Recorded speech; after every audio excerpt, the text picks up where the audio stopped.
Yo, what up, lifers? What up, lifers? What up, lifers? It's Dave Life. It's Dave Life. You're watching the After Dark podcast. This is the After Dark podcast. Tonight's episode is Can a Good Man Be Too Nice? Can a good man be too nice? Yo, you could have been anywhere in the world, man, but you're with us tonight. So I want to say thank you, man. Let's start this off like we always do, y'all, the right way. Heavenly Father, have your way, Lord. I pray that you would speak to your people. Father, I pray that you would enlighten us, entertain us, and inform us. Lord, I pray less of me and more of you. Let me get out of the way. Forgive us of our sins that we've committed by both commission and omission. Charge it to our heads and not our hearts. In Jesus' name we pray. Amen, amen, and amen. Yeah. What up, y'all? Yo, if you want to support After Dark, and if you want to support the After Dark podcast, you can hit us on Cash App at $DaveLifeTV. Cash App is $DaveLifeTV. You can hit us on Venmo at DaveLife. You can send us some tip money, some food money, coffee money, however you want to do it. And we will appreciate every opportunity. So I appreciate all of that, y'all. Again, tonight's episode is episode 310. Can a good man be too nice? Can a good man be too nice? And to help me discuss this, I got somebody in the building, man. I got my brother from another mother, man. Come on up to the stage, man. My homeboy, brother Sherrod. Hey, what's up, lifers? Rod, what up, bro? What's up, man? What's going on, Dave? How you doing, bro? I'm good, man. I'm good, man. This episode was sparked from a video I saw of a guy just trying to do what his girl asked him to do. You got the video? I got the video, man. But before we get into the video, the talk of the town, Sherrod, is the movie Sinners. Oh, wow. Hold on, let me get my charger. Can I get my charger? Go. Yeah, do your thing. All right, while we waiting on brother Sherrod to come back. The talk of the town, y'all, is the movie Sinners. Talk of the town is Sinners. Sinners has a lot going on. And the movie is actually a really good movie. And one of the main themes that's discussed in the movie is the theme of fellowship. Fellowship. That is a strong theme in the movie. Fellowship and love is the theme of the movie, Sherrod. Now, I know you said you've heard a lot about the movie. I don't want to spoil it for you I want you to go see it in theaters. But without spoiling everything, what do you know about the movie? It's a lot of horny people in the movie. It's a lot of horny people. There's a lot of riding people like small horses in the movie. Yeah. So what I liked about the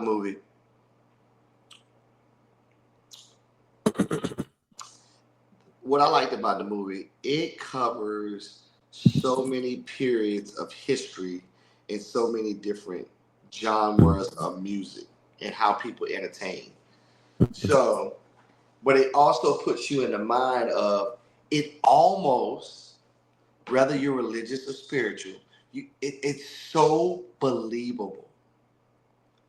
Like the concept of, and if y'all ain't seen it yet, y'all are slacking.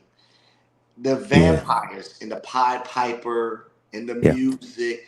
It's like, oh no, we coming for that nigga. Okay.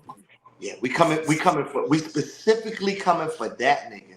I said, and that is why Buddy Guy is 175 years old.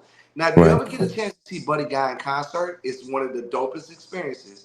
I got a chance to see him at the Hollywood Bowl about 10, 15 years ago. So it's the dopest experience ever. But he just brings on other people because he's so musically inclined. He don't even need to do music. He sit up there, give you a couple of notes, and go. Now, for those that haven't seen the movie or don't know, Buddy Guy is a blues musician. If you did see the movie, all right, the character Preacher Boy, as Preacher Boy ages, and the movie is brought to modern day, the actor that's playing Preacher Boy as an older man is actually Buddy Guy, the musician. So Buddy Guy makes a cameo in the movie at the end of the movie. So he does play an older version of Preacher Boy. Now, why is Preacher Boy significant in this particular movie? I didn't know that the young actor Miles, I believe his last name is Miles Caton. I didn't know that Miles Caton was the son of gospel singer Timothy Figaro from Hezekiah Walker and the Love Fellowship Crusade Choir. Listen to me. Never would have made it. I would have known. I never would have known. So listen, Never would have known. Never would have known. This is her son. Timothy Figaro got me through college. Listening to Come Home, Calling Your Name by Hezekiah Walker. All of Hezekiah Walker's deep songs that were sang by a female were sang by Timothy Figaro. So her son is the son of a gospel great. Right? I mean, what did you expect though? I mean, when he first hit the note, when he was in the back of the car, and when your boy looked at him like this when he was driving, like, hey, that was a real reaction. That wasn't acting. Michael B. Jordan wasn't acting. That was a real. He was like, "You hear this boy?" Right. But right. And hats off to Miles. Hats off to Miles, but hats off to Michael B. or Michael Ryan B. Coogler. Jordan. Like Michael B. Jordan, his range is so dope. He snapped. You know what I realized after watching Sinners? Number one, Michael B. Jordan is no longer, the young actor, the young man. He's a fully grown man. Remember when he was the younger actor? He was the, you know what I'm saying? Fruitvale Station. What else was he in? So Creed. I think he grew up on Creed. He did. He grew up. He definitely and grew up. Let's be honest. The only reason he grew up on Creed because people looked at him and no disrespect, he has an amazing physique. So when you have a grown man body, people start treating you like a grown ass man. So when you see him, you like, oh, this ain't the nigga on Redemption. This is a different kind of nigga. And I want to say this, right? Remember when he played the Human Torch on, Fantastic Four? He played Johnny Storm. He sucked on that. Well, it was a bad script, but I'll say this: he was making it again for the third time. He was playing the character of a hothead. Johnny Storm was the little brother. He was the hothead. He was all about vanity, right? So that's who Michael B. Jordan seemed to be as an actor. He seemed young, you know what I'm saying? Like the little snot-nosed little brother. Yo, man, like you said, in the Creed franchise, he grew up. He got a wife, he got a kid. He grew into his body. Listen, going up against Jonathan Majors, another actor that's a grown-ass man, right? Grown-ass man. If you can clash, then that means that he's no longer playing Killmonger with all of the markings, with all of his blackness and his African heritage. You know what I'm saying? Like he really grew up in these roles. Well, not only that, he wasn't typecasted. What was the attorney movie he was in? And shoot. It's called Just Something. So I didn't literally like him in that, but when he was in Redemption and you saw the dark side, that's when he got in the car with my man and he blew it up and he got in the back seat. Just Mercy. I like him in those roles. I love actors in roles that fit their character because they sell it so well, right? Like he sold the character of the brothers. One was kind of like a hothead ready to pop the fuck off. The other one was like cool, calm, collective one, business-minded, orientated, always looking, head on a swivel. There we go. Yeah, he was that's when he played Just Mercy. What I liked about Just Mercy, though, if I'm not mistaken, he directed that. Well, it was a great movie, but what made it great was Jamie Foxx. There you go. Jamie Foxx made it great because see, by this time, Jamie Foxx had already done Ray. I'm not gonna be able to do this. He had already done that. So when you got somebody pulling them along, and Jamie's 60, so Michael B. Jordan, what, early 40s? maybe. He might be 38. He might not be 40 yet. You see what I'm saying? So you got to hold a Mm-hmm. cat like that, saying, "Hey man, you might want to turn it this way, not that way. You might want to do this." So a lot of that cinematography, he's passing on to the younger cat because he got range, bro. He got Yeah. real range. He I got wanna I real wanna range. touch on what you just said though. Him playing the twins, Smoking Stack. Smoking Right. stack, bro. Right. Number one, well written characters. Well written characters. Very Um, well written characters. very well written characters. Michael B. Jordan has grown as an actor to where he can play two different personalities in the same film. Two distinct personalities. And look, man, hats off to him. He deserves an award for this. Well, not only that, I wouldn't say they kind of mirrored the script when Tom Hardy did it. There When you go. Tom Hardy did it. But notice how they dressed though. You know, it's obviously a certain time of year because there's Yep. cottons in the field. So they're letting you know what time of year it is. Mm-hmm. It's a little hot, but they gotta hurry up. It's And they cool also enough. let you Yep. know they're in tweed suits. Come on, sir. So they're letting you know what time of year it's about to be in by their Mm-hmm. suits, Mm-hmm. by their attire, and they look alpha sharp, right? So Of they course. already are prime time going into like the late summer, fall ish. Mm-hmm. Where they came from is cold, so they got tweed suits on, they got the brims, they got a doobie cap, but they're letting you know like this what money look like. Absolutely. And you know what's cold? This is 1932, and they they 1932. they clean it in the Board of Health, Yeah, and Smoke, who always got a smoke in his hand, he's wearing the baby blue, right, with the matching Kango style hat, the yeah. derby hat, and then his brother got on the brim. Look, the brim was cold. Brim Can was we just cold. say that brim was cold? Brim was cold. I Brim was said, oh cold. my God. Brim was cold. But what made them so dope, not only the attire, it's the swag that they had. They're from the same neck of the woods as their cousin, but Yeah, they went because off.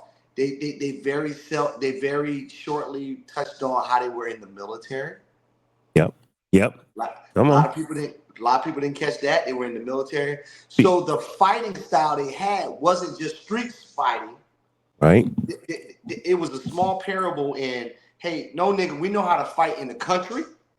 We Yep. know how to fight for the country, and we know Yep. how to fight in the city too. Because see, we Yep. have been trained by some hip cats. This is Yep. 1932. So this is 1932 in Chicago. This is when prohibition was at its highest point. Yeah. And And you talking about and Al Chicago Capone and and Al Al Capone. Capone.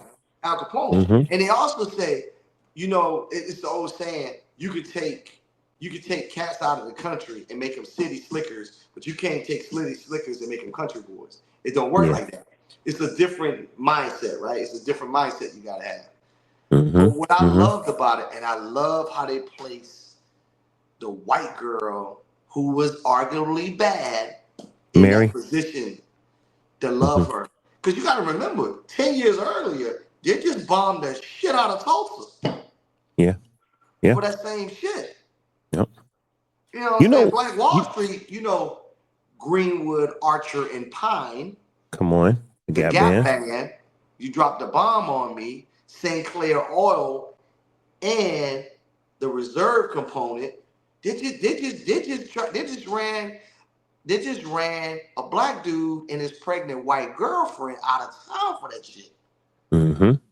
And that's what Mm-hmm. what's it love what's it low country love country. Lovecraft Country. Man, they talked about that. Another one Mm-hmm. that Jonathan Majors in it, outstanding job. Mm-hmm.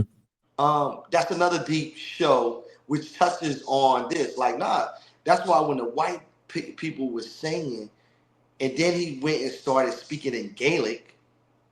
Yeah, and see, hold on. We could even deal with the Irish and look. Shout out to everybody that was discussing this online. Not to give away the movie, but We're giving it away. It's week 2. You should have watched it by now. Well, let's say this about Smoking Stack. Smoking Stack had robbed the Irish mob and the Italian mob. So they mobbed the Irish because they had Irish beer with them, and they robbed the Italians, who was Capone in Chicago, and they had to get up out of there. And Yeah. they needed to get rid of all of that liquor. They needed to get rid of and they needed to make money back just in case the mob came to collect.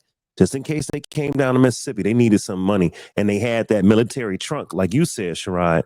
That trunk was all military. Yo, when he brought out a Tommy gun, I said, "Where the hell he get a Tommy gun in 1932?" He's military. Military. I forgot. He had everything you needed. You know what I'm But saying? think about it. Not only is he military, a Tommy gun wasn't the thing to have. So that was Not at already all. That's gangster. it was already an affiliation with the undercurrent, the Organized crime. underground, Yep. you know, with Al Capone. Because they were notorious for that. Mm-hmm. And then they brought out the other guns. But Mm-hmm. if you notice, what I love about Smoke had a very Frank Lucas type mentality. Yes. Cats was stealing in the back of the truck, shoot a motherfucking ass, shoot a motherfucker in the knee. It wasn't nothing to talk. It wasn't nothing to talk about. Later. Yeah, it wasn't nothing to talk about. Wasn't nothing to talk about. You ain't my shit, and it don't belong to you. Yep. But guess what that did? That's just a ripple effect. But you could tell they had already had respect before that, because when they saw him, he looked down and was like, "Nigga, is that you? Mm-hmm. You still on my truck?" So that lets you know there was some type of respect there. Yeah, they had a name. They definitely had a name in the Mississippi streets. Now, this is a clear picture of Mary. It's a little grainy, but I'll share it. All right, so this is the character, Mary. What was she on? Haley Steinfeld played Spider Gwen. She played what? She played Spider Gwen in Into the Spider-Verse. She voiced Spider Gwen. That's what she was. Yeah. She was one of the Spider girls. Yep, she was Spider Gwen. Yep. And Gwen she Stacy. played before she played in that one, she played in another Marvel movie. She was in Hawkeye. Hank told me she was in Hawkeye. And she could shoot. She could shoot too. Yeah, she was. Yep, she was Hawkeye's like protege. So, to be honest, look at her. She grew up in this movie too. She did, and you know what else too? What other movie she was in? She debuted as a little girl in True Grit. True Grit, which was another great movie. True Grit. True Grit. Let me see. Yeah. So that's funny that you brought that up. So I'm watching. I'm a huge Tom Clancy guy, book wise, especially when it comes to certain things and intelligence organizations, Christians in actions and shit. Yep. But I'm also a huge Tom Hardy fan. I'm watching Mobland right now. Okay. And it has ties to the Irish mob. So I'm watching Pierce Brosnan, right? Brosnan. Pierce Brosnan, yep. This motherfucker is Irish, bro. Remington Steele. I didn't know he was Irish. But it makes sense. But it makes sense now. So watch this. I'm about to fuck you up. Half of the James Bonds were Irish. Oh, no. I'm lying. Scottish. Yeah, Scottish. Yep. Same fucking continent, though, dog. Just two different countries. Yeah. Look at. No, I'm from DR. Bitch, you from Haiti. Right. It's the same. Yeah, same thing. You just got over that fence. Look at a young Haley Steinfeld in True Grit. Hold on, with here it is. Pull it up. A young Haley Steinfeld in True Grit. Not too. Oh yeah. That's her. She was a young lady. Because your boy all the way to the right, I think he was in what's the Northerners? What's that shit called? Vikings. Vikings. Okay. And that's Bridges, right? That's Bridges. That's Jeff Bridges. Yep. Who also played in Iron Man 1. He played Iron Man's nemesis in Iron Man 1. No. He wasn't a nemesis. He was the company owner. He was the company owner. Yeah, he was. You better know your shit when it comes to Marvel now. Obadiah Stane. Look at. I didn't know we was gonna be talking about this tonight. Look at you, moonshine, stump hole, bootleg, creek, corn liquor. Come on now. Hey, shout out to the Backyard Distillery. Hey, Backyard Distillery. Shout out to Dr. Howard Conyers. So this is what it was all about, right? So this is what Smoke and Stack were trying to do. yeah, They were trying to make their way in the world. So corn liquor, yep, Firewater Creek, bootleg, Stumphole, Moonshine, White Lightning, whatever gullah term you want to call it. That's how a lot of blacks made money back in the day. They were runners, it is. going back and forth. Chicago, Mississippi, Philadelphia, Carolina. Boardwalk Empire touches on that.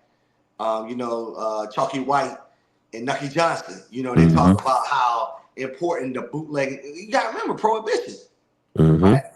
Like, nigga, you can't have your own distillery in your crib. What's wrong with you? Right. Right. So the movie touched upon, not to give it all away, but the movie touched upon fellowship and kindness, but it was kindness that it had something behind it. I'll just say that it has something behind it. The reason I'm getting into that is because I want to talk about the concept of a good guy versus a nice guy, right? A good guy versus a nice guy. Go ahead. Okay, no, I'm saying, good guy versus nice guy. Good guy versus nice guy. I'm looking for this What do you consider yourself, a good guy or a nice guy? Good guy. I used to be a nice guy when I was in high school and college, and I had to kind of grow out of that and become. I used to say I was a nice guy, and I used to say that I was a puppy, and I had to act like a wolf to kind of give some respect. Eventually, I had to let go of those puppyish ways, those boyish ways, and be like, "Yo, you got to be a man. You got to grow up. You can't be a nice guy and do well in certain parts of this earth when it comes to business, maybe even when it comes to love and relationships. You have to be a good man, right? But you can't be a pushover." And we're kind of leaning into the topic right now. But some people would say a nice guy finishes last, or a nice guy is not what women want, or nice can be considered bad. Some people can say, Sherrod, that nice is a front, that they ain't really nice. But then I've heard different videos that say, but a good man is a good man. Ain't no fakeness about it. You're a good man. You may not be a pushover. You may not be, you know what I'm saying, a pushover, but you can be good and not be a pushover. But a lot of times nice is seen as pushover or no backbone or no strength, no leadership. Okay, so let me make sure I understand this. Yep. Then we're going to quantify it. Yep. You're telling me a nice guy would be considered a simp? Could be considered a simp. Okay, I say could be. But a good guy can't be considered a simp? I'll say this. If he hasn't stepped into his manhood, he could end up simping. He got to be careful. Okay. So I'll be clear. If we just want to use absolutes and say black and white, if we use absolutes, then the nice guy's a simp, and a good guy is a quarter. He's courting. It's same action, different intent, different. You know what I'm saying? Different effect. Like if I'm courting you, I've chosen you. I want you as my wife. I'm stepping forward, but I'm not no low backbone, low brow. I'm saying is what I want. That's courting. Simping is I'm chasing something that don't even want me, and I'm just going for it. And it's clear that you don't want me. If that's the case, aren't you a nice guy? Aren't you a nice guy until you become a good guy? Because you're chasing until, if that's based on unless you got men in your life that teach you, like, you know what I'm saying? So yes, you're right. When you're a kid and you don't know no better, you got to grow through those stages. But some people have big brothers, fathers, uncles, mentors that help them snap them out of that early. So you ain't gotta, because you don't want to be 17 moving like you 7, like you got to grow up at some point. You don't want to be 27 moving like you're 17. So, you got to grow up. So yes, you could be a nice guy until you become a good man. Or some people could be bad boys, complete jerks, and then become a good man. So it's different paths. You know what I'm saying? So to an extent. So Okay. in my opinion, nice guys are gullible and they get ran the fuck over. Yes. Yes, I agree with that. Right? Yep, I Good agree with that. good guys. Now watch this now. Be careful because I'm about to flip this shit on his head. All right. Good guys, Mm-hmm. a lot of times, get categorized as a nice guy until Kendrick Lamar does exactly what you got to jump out and show motherfuckers.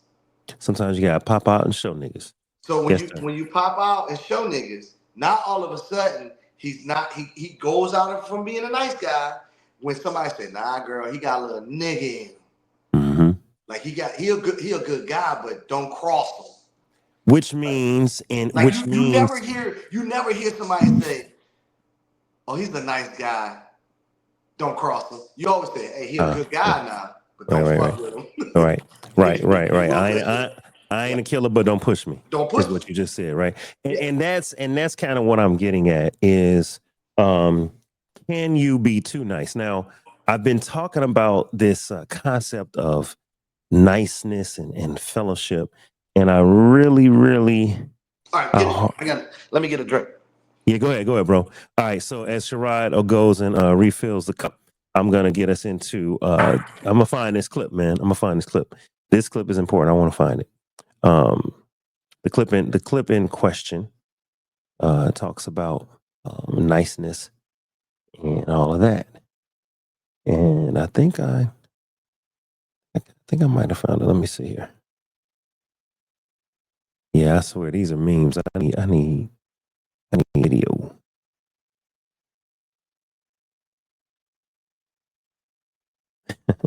I might have to go with this. Let me see.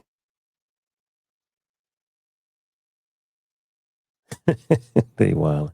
These clips are crazy online. All right, let me see. So let me ask the crowd. First of all, shout out to everybody watching on YouTube, on Instagram, on Twitter. Shout out to everybody that's watching, man.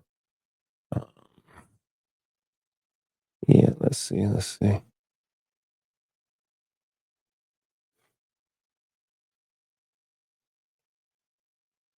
Sorry, everybody. I want to. Oh, yeah, I need to. Boom.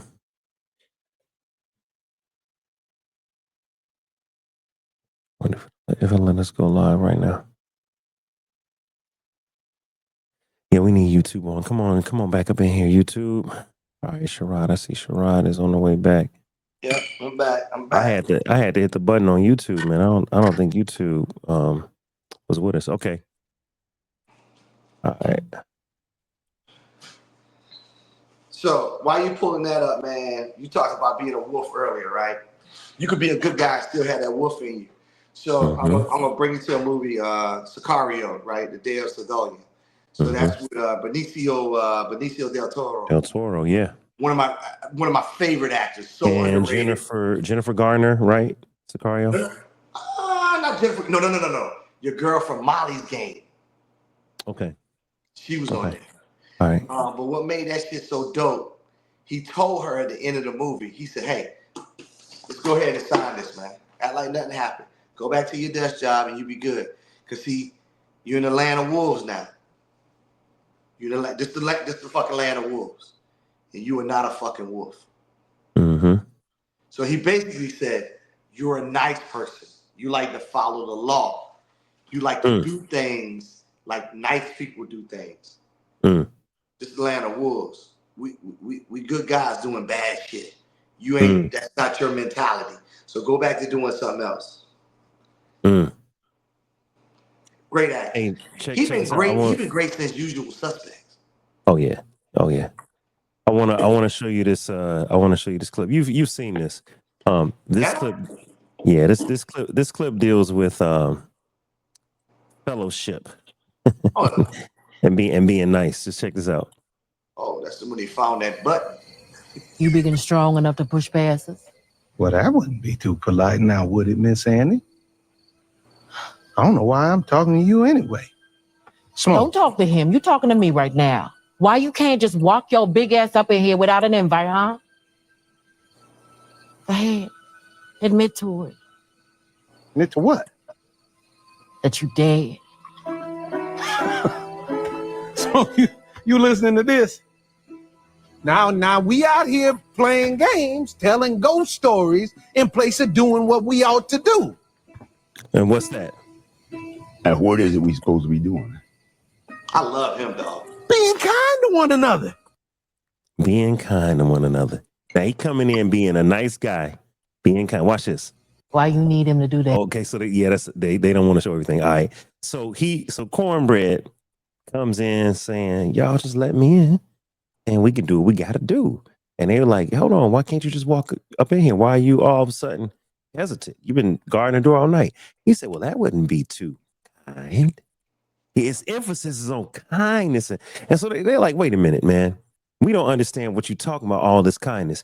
He said, well, we out here telling ghost stories. Let's get to what we need to be getting to. And Delroy Lindo. And what's that? He said, being kind. So his entire concept was, let's be kind and let's be hospitable to one another. And he's smiling, Sherrod, and he grinning and skinning. So my question here is this. Was he being a nice guy or was he being a good man? Was he a nice guy or was he a good man? I'm not being. Was he a nice guy or was he a good man? In that clip.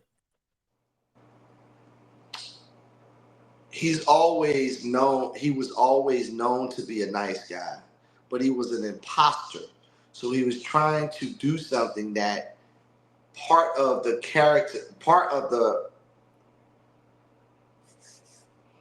You right on it. You right on it. I'm trying to explain it the right way. Can I try to help? Yes. He was always a good man. Hold on, hear me out. Yes. He had a wife. Yes. He worked his day's wage. He paid his bills. And when Stack came up talking about, hey, we can make you some money, he was like, look, I'm not on it. I'm not hustling. My wife is here. I'm about to do my wage. I'm going home. He's a good man. His wife was like, nah, nigga, we need the money. Go. She was not a good woman. She was a nice woman. She wasn't a good woman. No. That doesn't make her a bad woman. She was pregnant. She was pregnant. So she's thinking strategically, like, look, they can't get you in that much trouble because you're a good guy. You know when you bigger than them. And you're bigger they than can't everybody. Make you do nothing. Yes. Right. Nobody, you're the biggest nigga on the plantation. Yep. So guess what I know you have is discernment and know when to walk away. Come on. Whatever they're doing, they say, hey, they even told you, like, you ain't gotta do this, you ain't gotta do this, you ain't gotta do this. This is all we need you to do. And she's looking down like, I'm pregnant, bruh. And picking this cotton ain't getting it done. Go ahead and get that little wage from them because that can help us.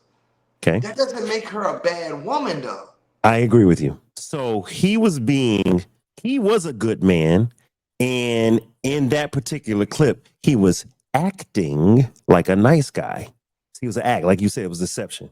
But he was acting like a nice guy because everything was too damn nice. We supposed to be fellowshipping. What do you mean? But see, you got to remember.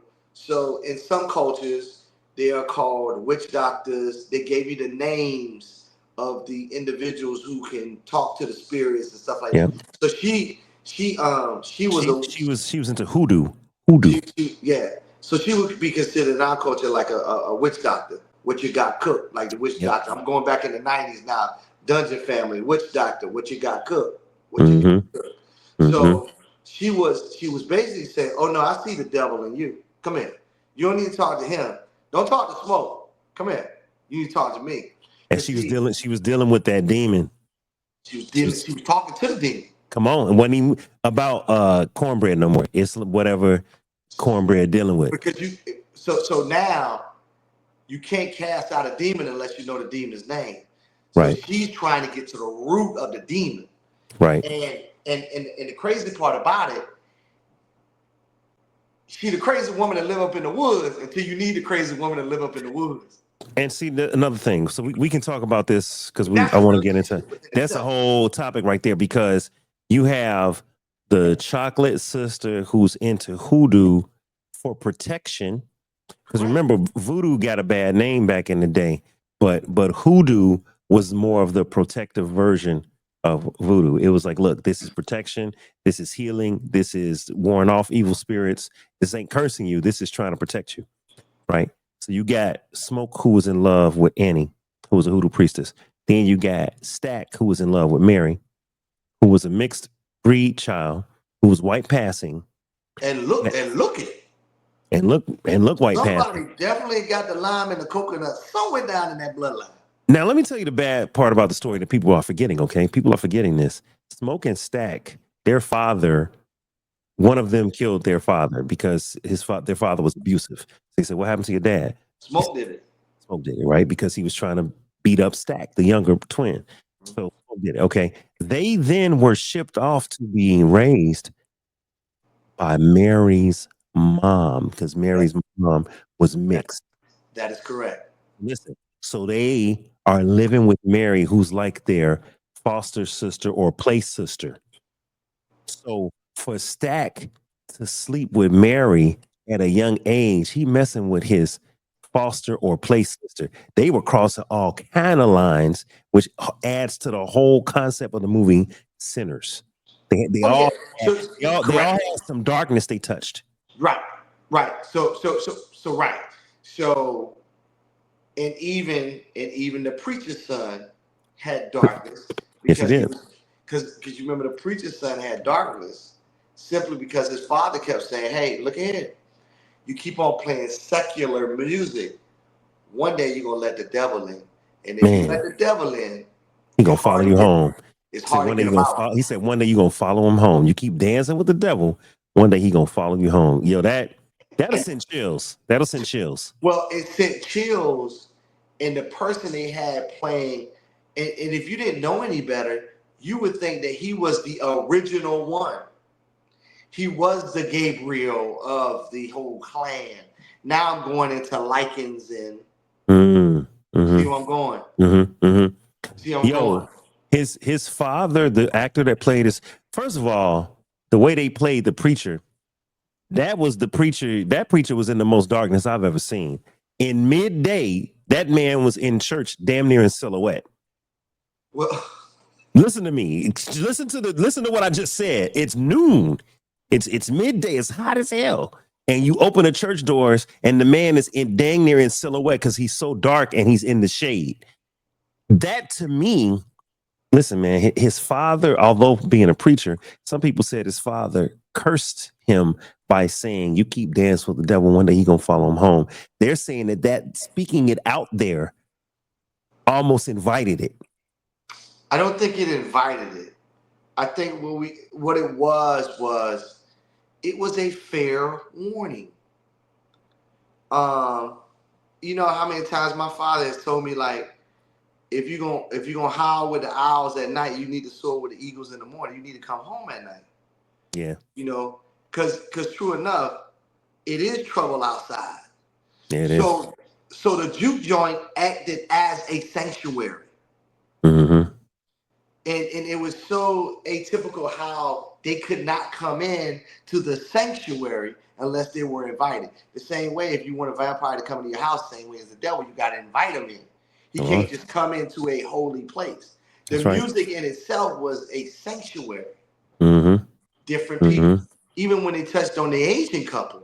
But notice how they were in two different places in the town. I mean, I saw that. The Asians had a white store and a black store. I saw that. A white store and a black store.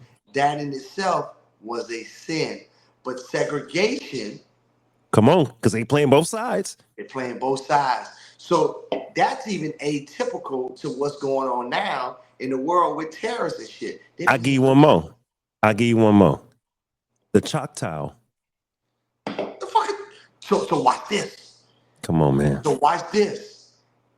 That the name in itself, if people know their history and they say Choctaw, you got Choctaw, you got Blackfoot.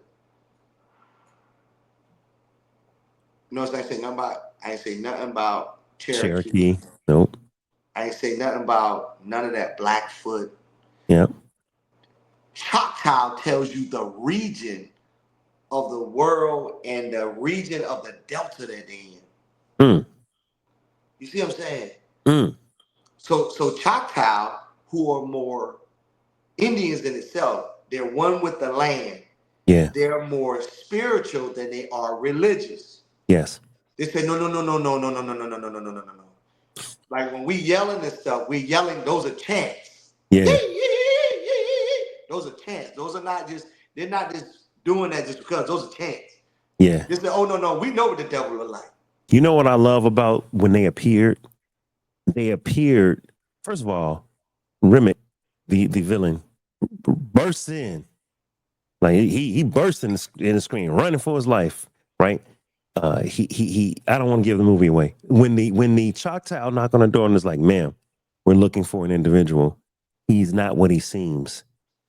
And she's like, "No, nobody came by." And dude was like, "Listen, ma'am, if this is not what you seems, God forbid you invited him in. Please, if you did invite this man in, we must act now," because the sun was setting. Like they were like, yo, lady, we're not playing with you. I'm telling you right now, you're dealing with something you don't understand, and we need to handle this now. And so she lied. He saw the Klan outfit, and he was like, I pray for you. God bless you. I'm out of here. They left. They were like, let's go. Because they knew not to be around because he was powerful at night. They were like, yo, we're not about to be, lacking. We're gonna deal with him. Not only that. So once again, they wasn't in their sanctuary. Mm-hmm. They said, no, we got to go because the sun coming down. Yep. And no man seeth when it's what? Dark. So now they said, no, we got to go back to our sanctuary. Mm-hmm. Our sanctuary is going to protect us from all this. Mm-hmm. Because see, they don't want to, because see, we already in tune with thyself. We already know thyself. So yeah, when we get back to our sanctuary, they ain't coming around our shit. Right. And you know what else? They said that I saw a YouTube video that spoke on how back then the Indian natives here were kind to the Irish because the Irish were not seen as pure white.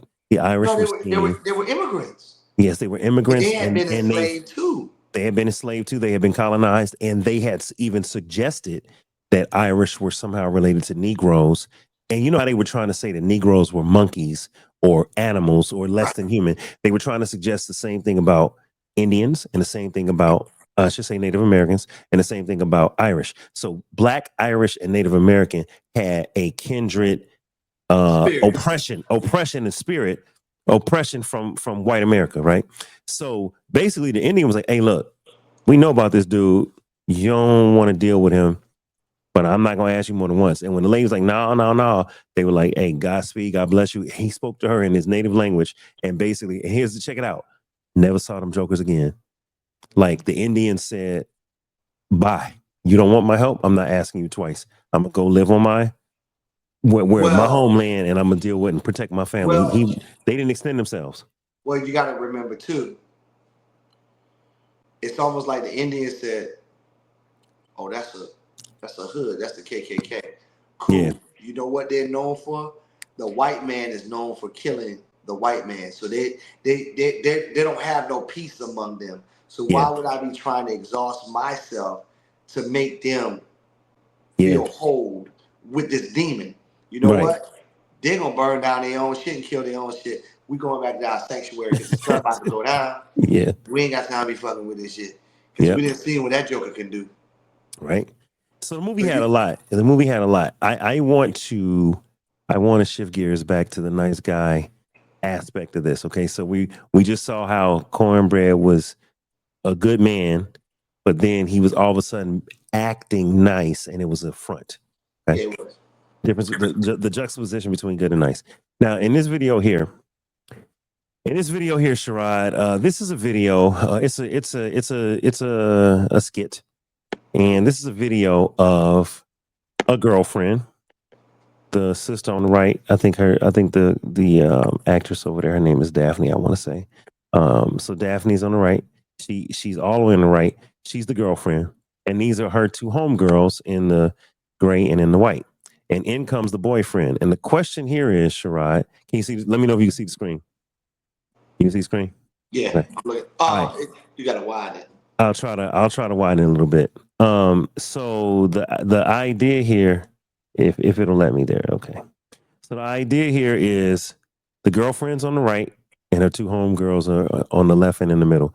The idea here is, can a good man be too nice? Can a good man be too nice? So you have a good man and he's being nice and this woman is smiling, and then apparently you got like the girlfriend looking like, why are you being so damn nice? So that's the setup, okay? Can a good man be too nice? So let's look at what the girlfriend has asked the boyfriend to do and what happens. Okay. Yeah, I definitely want to go to that. Here you go, babe. Oh, thank you, baby. You always thinking of me. Yeah. Can you give me some juice too? And don't forget some ice. I really like that. Okay. Thank you.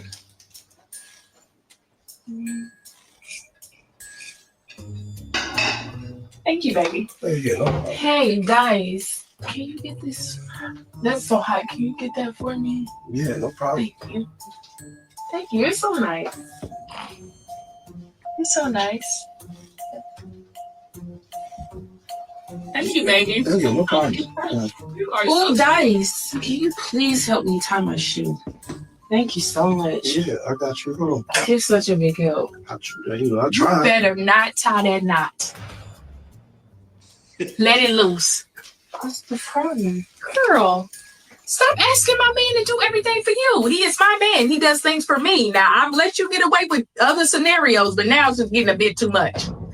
I did not know that you felt that way. I just saw that he was being nice and he's helpful. To me. But I thought he would be helpful to me too, because he's helpful to you. So I didn't know. Time to go. Definitely. Seriously? Time to go. Get your fucking ass on. Really? I'm just waiting for you to leave. Okay. I think heavy too, boy. God damn. What? You need to stop being so nice. You told me to be nice to your friends. I didn't mean that nice. I'm just gonna go to the room. Okay, and don't do nothing for nobody while you're going up there. All right, so look, that's the setup. All right, now we've seen it. The question is, and this is the question everybody watching, shout out everybody watching. What's up? Shout Crystal. I see Crystal in the comments. She said, "What up, Dave?" All right. So Sherrod, I need some, and Crystal, you're welcome to join because we need some ladies. And if any ladies want to join, let me know. I'll send a link with the link in the comments. Hey, Sherrod, the question is, can a nice guy be too? Can a good man be too nice? Can a good man be too nice? And I don't know if you caught at the end, the girlfriend's like, "What you doing?" He said, "You told me to be nice to your friends." No chance. He said, "You told me to be nice to your friends." And So, okay, there's levels to this shit now. okay. First of all, you can't be nice to her. No, not the one that you got her ass a soda. I'm gonna let it play. I'm gonna let it play on mute. I'm gonna let it play on mute. Hey, and first of all, when she asked for that, the soda should have came through. It's like the chairs in a parliamentary procedure. The chair recognizes David. David, here's the drink for your wife. Give her the drink for your wife. Right. You can't do that. See, when she pops up right there in the picture, that nigga's supposed to immediately go to the bathroom. Now look at him. He looked, Sherrod, he looked down like, oh, wow. I mean that shit like ragu is in there. You can't help but to look. I mean, that's like having beautiful models in bikinis, and you's like, I didn't even see them chicks in a bikini. Come on, bro. Hey, look, he got his Jesus piece. He's trying his best. He's trying his somebody best. told me a long time ago. Bro. They said, hey, look, it's cool to serve people. You make sure I get my shit first. Just like women should serve their man first. She should, unless they daddy in the house, they shouldn't be serving nobody else. Where he messed up at, he was being a good guy, but part of him was sleazy because he wanted to do that. Mm-hmm. A smart guy, and if that's your friend, say, hey, now, I didn't got you the juice before. I didn't handed you this. I can't tie your shoe. You know I can't tie your shoe. My girl right here. In the famous Mm. words of DMX, come on, ma, you know I got a wife. Like, don't put me in that position. Mm. And the crazy part about it, that's why girlfriends don't be inviting their badass single friends over to the house. Mm. That's why I don't be inviting them bitches over to the house. Mm. Every girl who knows she got a bad friend, she knows she's a bona fide slut and might get at her man because he is a good guy, and she ain't never had a good guy. Look at the girlfriend. The girlfriend Because sees. she's looking, she ain't fucking confused. She's like, I know you ain't looking at this bitch ass in front of me. Mm-hmm. And she's also saying now, how much more you gonna be nice to her? But see, he's making it obvious that he's noticing her now. The drink was the first thing. But first of all, ain't no grown woman gonna let you be in her house and let what she call it? Not episode. What she say? What? What she call it? She called it what she call it? Right now, when she was like, "Can you help me?" No, she's like, no, situations. She said, now you didn't had Oh, about 3 right. scenarios and I let them Scenario. go. Right. Yeah. So that Scenario. lets Yeah. you know she didn't peep the shit from the first Yeah. situation. Yep. And as a man, just don't put yourself in the position to do that. Mm. I had a friend of mine one time, and he has a wife, and all his wives' friends are bad as shit. Mm-hmm. Bad, they're nice looking. And I remember, they used to be walking around the house in skimpy shit. And I used to tell them, like, hey man, bruh, you cannot allow that right there to walk around the house Yeah. and looking like that. Yep. Like, you can't, the fuck wrong with you? You can't do that. Yep. He said, nah, man, it's just cool. It ain't nothing to it. That's how they are. I said, no, sir. It's not how they are. Women, just like men, have ulterior motives and vice versa. I said, you have to avoid the very appearance of evil, bro. You can't put yourself in that position. You just can't. Mm-hmm. Now watch this. If she was ugly and she was fat, you could have tied that bitch shoes all day. Right. It's a lot on top of it. So okay, look, I'm gonna let it play in the background while we're talking. I asked I put a poll, right? A survey on the After Dark. Heavy though. Right. Yeah. And I asked everybody, look, I said who was most at fault, I believe. Let me pull up this because I want to make sure I said it right. But I asked the lifers, hey, so in this poll, all right, boom, the poll says,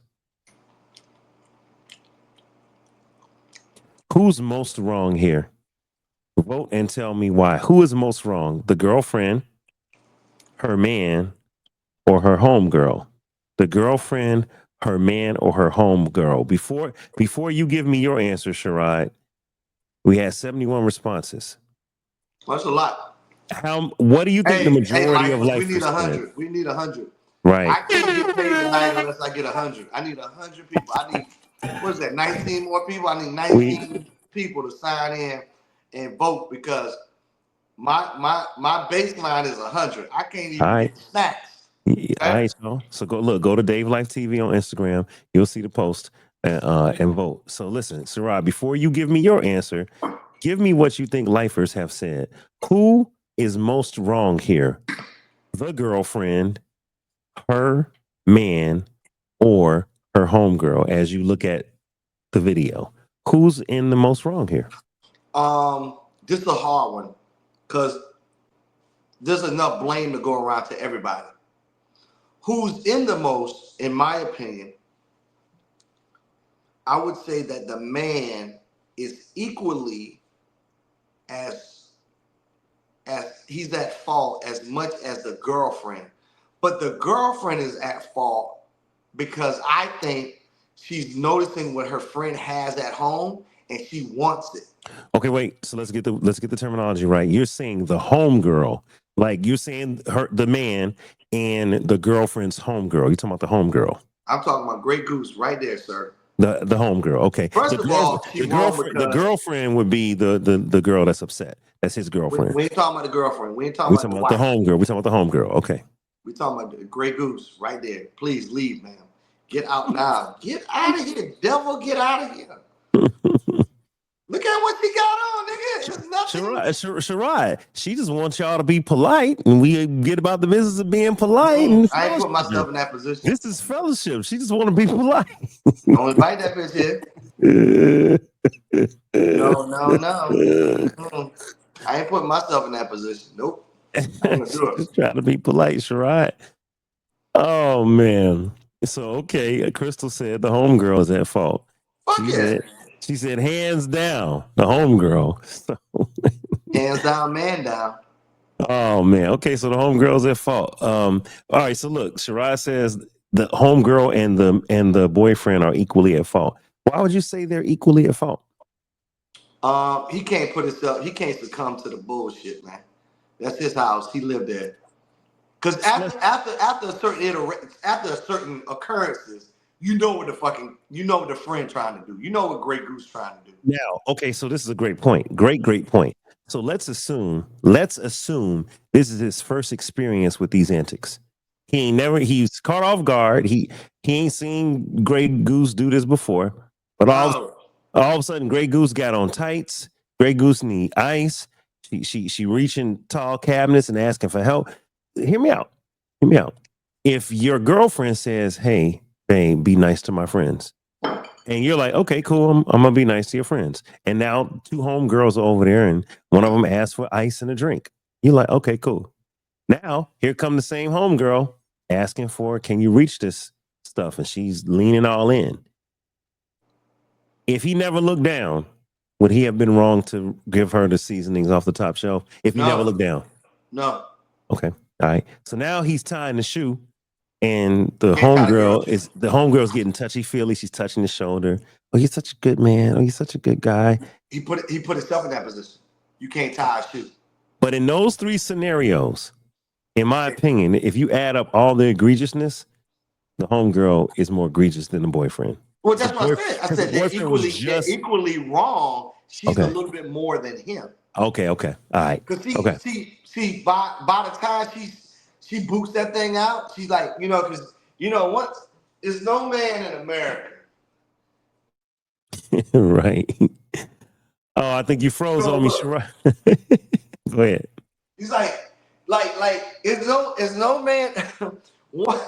Once that shit goes like this, once it goes like this, once it goes like that, the first thing you're gonna do is, I didn't know she had all that. That's what every nigga said. Oh, I didn't know she had all that. Right. And look at him. He's talking, I thought you want me to be nice. See, the smart nigga, the nigga who didn't been around a little bit, would have never came downstairs. He would have stayed up there. See, when I see her sitting on the couch, look at her. Look at her sitting on the couch and look at that Oompa Loompa on the side. Nobody's checking for her. Right. She knows better. Oh, boom. Look, she started by touching his shoulder. You see that? No, but that's cool, though. You could do that.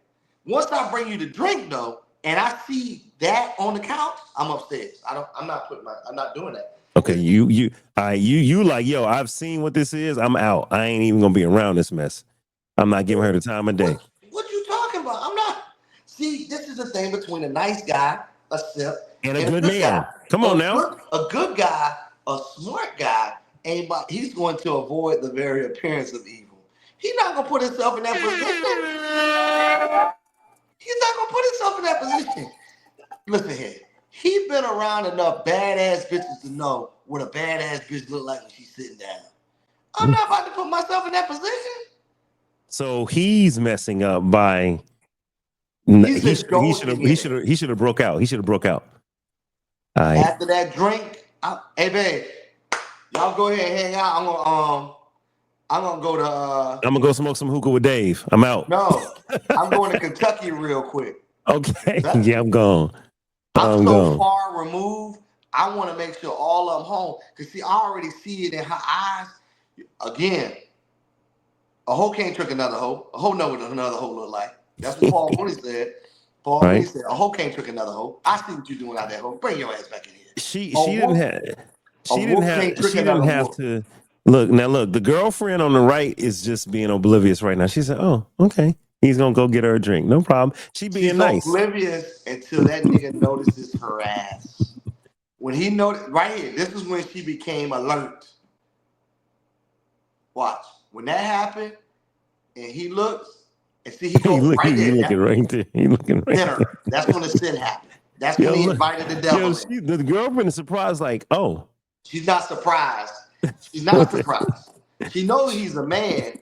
What happens is she can't believe he's so cavalier to do it in front of her. That's where it comes in at. That's what she became. That's if I don't know what the girlfriend name is, but it's goddamn. It's definitely. It went from Sarah, the nice girlfriend, to Shanika real quick. Cause see, Shanika know what another wolf looks like. Yeah. Well, I will still say this. He was looking, but I say the homegirl is most at fault because the homegirl know what the hell she doing. It was playing. She started from touching his shoulder and touching his biceps. Like, why are you touching me? Why are you asking for? Why? Stop all that, yo. No, that's Dave. Dave's gonna ask those questions because Dave wants his biceps to be touched and he wants his shoulder to be caressed. Guess what Rod gonna do? You out. Oh man. Hey, y'all, good night now. Look, Crystal's. Yeah. Sooner or later, somebody gonna get drunk. Somebody gonna say something that's inappropriate, and somebody gonna say something that's inappropriate because they want to see what the reaction is. I'm gonna put myself in that position. Crystal said, "What would you have done, Dave?" Let me tell you. I'm gonna tell you what I would have done. I would have did what Denzel does, and what he did in what was it in the Soldier Story? You get your fucking hands off me! I would have. Get your hands off me! No, you wouldn't. Yes, I would. Dude, I'm not playing that game. No, like you said though, for real. All jokes aside, I would have got the drink. Right? I'd have been like, because here's the thing. Your girlfriend, your wife says, baby, can you give me a drink? Absolutely. Then you got the homegirl grab your shoulder. Oh, can you give me a drink with ice? And you're like, sure, yeah, I'll get you a drink. Now, here's what I would have did. I would have offered the fat fan a drink. Hey, you want something too? I'm going to the kitchen. Do you need anything? But right? Hold on. Then you're right, Sherrod. Now it's time to get the hell up out of there. No, I'm not going to be entertaining. I'm not going to be entertaining.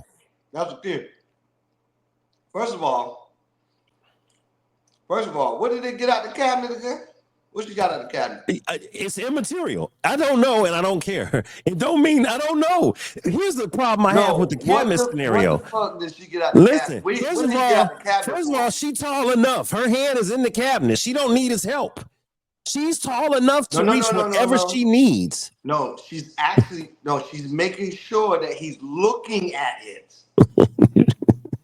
Like the whole shelf is about to fall on this bitch. She's making sure he sees it. He got her like a little plastic cup. That wasn't a plastic cup. That nigga got us some salt. Hold on, we're gonna let it play out. We'll come back to it and I'll pause it. But yeah. I'm not tying this bitch shoe though. That's what I'm not doing. I'm not tying this bitch shoe. No, you can't. Crystal said, I think you would have asked Destiny to come here and pulled her aside and told her your friend has to go. Yeah, look. I ain't got time for all that shit. I ain't pulling nobody to the side. We ain't about to have no fucking sidebar. Listen, hey, we live. My baby watching. I'm not doing none of that shit. I'm taking my black ass upstairs until everybody leave and the coast is clear. I'm not putting myself in that position. That's why niggas don't get no kalukalu. They put themselves in positions getting cups and shit. They didn't brought the wrong friend to drink. Getting cups. That's right. Look, that nigga won't see no parts of the kalukalu for the next 3 weeks. Hey, look, I'm gonna let it play. Let's listen to it. Let's listen. What? You need to stop being so nice. You told me to be nice to your friends. I didn't mean that nice. I'm just gonna go to the room. Okay, and don't do nothing for nobody while you're going up there. All right, back to the beginning. Here we go.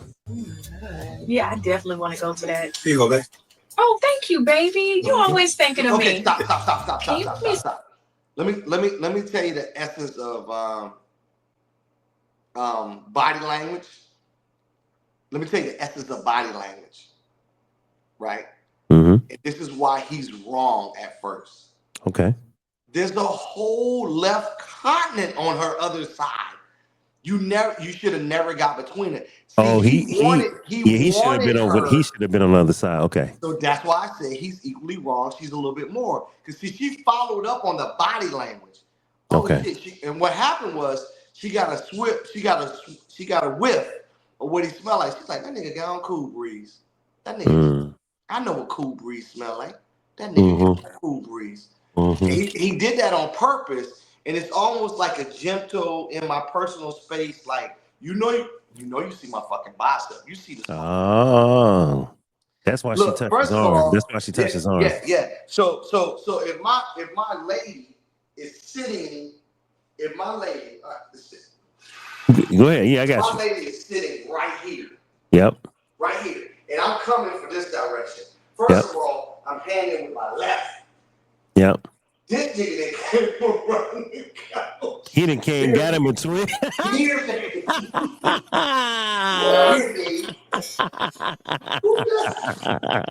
who does that? Oh, Sherrod. Look here, baby. Right. Look at that nigga swap in. All right. Yeah, he did. He got in the middle. He did get in the middle.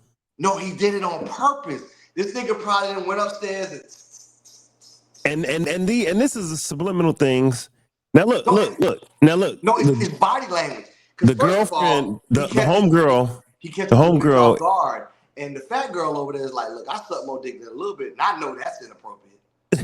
Her eyes are wide. She's like, "Yo, what's going on?" I can't believe that nigga just did that. But at the same time, didn't say nothing about it. But at the same time, the homegirl did touch his biceps. This is what I mean. I'm not blaming. But what I'm saying is they both are at fault because he didn't have to position himself to be in arm's reach, and she didn't have to reach out. So that further lets me know this ain't his first interaction seeing her. But let's give him the benefit. Hold on, let's give him the benefit. I ain't giving that nigga the benefit of no doubt. Hear me out, Sherrod. Hear me out. Let's give him the benefit. Let's say he's a good man. He just stumbling and bumbling. And he comes in, oh, here you go, baby. I just thought about you. You like your vitamin water. Oh, thanks, baby. And then a woman touches his arm. As soon as that woman touches his arm, he need to kind of move away. And which the girl be like, hey, can you get us drinks? He need to say, hey, baby, come on, let's get our guest some drinks. And then you go in the kitchen with your baby and say, hey, baby, look, I don't know what's up with that girl, but I'm going to go upstairs because I don't like how she moving. Watch her. Watch her. The fat girl knew her girlfriend was a slut. She knows she a hoe. That's why she looked. She's like, I can't believe the audacity. The audacity. She knows she a hoe. Look how she looking. This bitch can't even text. Look at her. Zoom in on that shit. Look at her. She's like, This shit she's like, I know that nigga didn't get between them. Yeah. And here go your girl. Look at your girl. Look at Sarah on the end. She's just so happy. She's so happy that they got the flavor that she wanted Vita water. She ain't even. She's so nebulous to it. She's like, oh my god. And then look, she's happy, go lucky. Hold on. Let me play the volume. I gotta play the volume. Yeah, I gotta play the volume. He's already looking at it. He see it walking up. Oh Lord Jesus, that's the back look. Hey guys, can you get this? That's so high. Watch how you open up. Nah, nigga. Nigga. What did it tell you in basketball, dude? Box the fuck out. Box out, yeah. He gave her a lane. Can't get in this. He gave her a lane. You can't give a bitch like that no lane. Any bitch that wears a bun in the back of her head. You said, yeah, and listen, she walking all up. Her derriere is all within his atmosphere. That ain't cool. No, she looks back at him to make sure he's looking at it. Yeah, no problem. What? Here's some. Yeah, no, go back. She looks at the nigga like, I know you. She did. I can't rewind it. I gotta let it play straight through. But yeah, she did look back. I remember. Nice. And then she just tapped him on the shoulder. Yeah, that's a wrap, bro. The girlfriend is like, no, this nigga didn't just, and no, she didn't just. Oh Lord. So I don't think people are born with insecurities. I don't think people are born to be sinners because everybody's pretty much they want to do right. And I think what happens is people start to play on people's not necessarily insecurities, but they play on some of the things that they may not be as confident about, like their hair or their waist or the way they look in the Lululemon. Like she looking at her like this bitch in like Grey Goose. Sharad, she walked into the picture and just put her foot in his hand, like, look, stop tying her shoe, tie mine. But why not? You've been a nice guy the entire day. Why would you not tie my shoes now? Now she touching his shoulder. Now she rubbing his shoulder. Everybody know what the thumb does. Anybody who's gotten fellatio, it's not serious until the thumb gets into play. When the thumb gets into play, what? You know, listen, nigga, you didn't. Listen, you didn't held your glass a certain way and you didn't drink. It don't become a real drink until you go like this. If you have like a margarita and you get straw on your thumb, watch her thumb action on his shoulder. It's a light squeeze, rub, tug, pull. Watch. See the thumb? It's already out. Look at the thumb. Man, you almost made me spit my drink out. Look at the thumb. Look at the thumb. You know how much hoism you got to do to practice that. You can't even learn that at rehab. That comes from massaging dicks, nigga. Go back to her shit and watch her thumb action. And you know what? The girlfriend sees it. She said that's why she got to use both thumbs like it's a fucking playing basketball. She ain't got that action. Oh man, look at that. Who wants that in their house? Yeah. Get behind me, devil. Yep, I agree. Hey, look, I'm so live with it. Motherfucker could come to me and be like, hey man, you trying to take me to the store? No, I ain't even going to the store. But you just said you was going to the store. Not today. I thought I was going to the store. I got everything I need right here. And then I'm gonna go like this. Watch this. Watch how smooth I am. Hey babe, see if your friends still want to go to the store. You feel like going? You know, I'm on a grill. Grill ain't even unsheathed. Like the skirt cover is still covered. On it. It's like a car covered in. That's hilarious. I'm not putting myself in that position. Okay, so we back to the concept. We back to the concept of, can a good man be too nice? Was this man being a good man, or was he being a nice guy? He was being a good man, and it ultimately turned into a bad decision with bad intentions. Okay. Because the intentions were already set forth when he got between his girl and her friend. Hey, nigga, you don't do that. So, Sharad, we had 71 responses. All right. 8% said the girlfriend is the most wrong. Okay. 4% said her man is the most wrong. Okay. And 87% said the homegirl is the most wrong. Yeah, that bitch wrong, bro. 87%. That bitch wrong. And don't get it twisted. That nigga didn't confide in her before. Yeah, man. Sarah be fucking up. She can't, she ain't even got that thumb thing. Why she come to the house in a bodysuit like that, Lululemon from head to toe, knowing she built like that? That's fan. What's it called? Fabletics. That's Fabletics. That is Fabletics. That is Fabletics. Listen, there ain't a woman in America that looks bad in Lululemon. I don't give a shit. I haven't seen that one woman. You be like, damn, she looks terrible in Lululemon. Shout out. We got another life friend in the building, Damaris. What's up, Damaris? Hey, listen. Lululemon is like Levi's for black women. You ever seen a black woman in a pair of Levi's that look bad? Not one. No. Nope. Levi's have specially said this is for all Christians, Indians, and black women. Levi's. I'm serious. All right. I have another clip. Oh, it's more. We have more. Is it a Grey Goose? It's not a Grey Goose. Grey Goose, whoever the fuck you are, make some more videos so we can talk about this shit next week. All right. So Sharad, I'll let you choose. I have a brother that's talking about women that are too friendly. I think we should go to that. A woman, a brother that's no. I gave you the negative of can a good man be too nice. Now let me give you a positive video about a good man being nice. Now this is gonna shake it up. It's a different. It better be fucking good too. It's good. I did watch this early. This is good, but this woman says, I willingly share my husband. So remember, we're dealing with the concept of can a good man be too nice? We just saw a scenario where a boyfriend said, I'm just being nice to your friends. I'm doing what you told me to do. I'm just being a nice guy. And Sherrod is like, nah, I see through it. And we've already said that nice is different than good. Nice can be a bit of a front. Good is who you really are. All right, so let's actually watch what this woman says. She says that she shares her husband. Let's listen to what she got to say. 2 weeks ago, I asked Jonathan why he puts a towel over his head during certain parts of his workout. He told me that sometimes when he's doing his workout and there happens to be a woman working out around him, he does that out of respect for her. He doesn't want her to feel like he's looking at her or anything like that. And so he does that to make sure she's not uncomfortable with him doing his workout at whatever machine he's at. And I don't even know why that surprised me or took me back, but honestly, it's so him. And I just love that. I love that for us as women. I genuinely do not mind sharing my husband.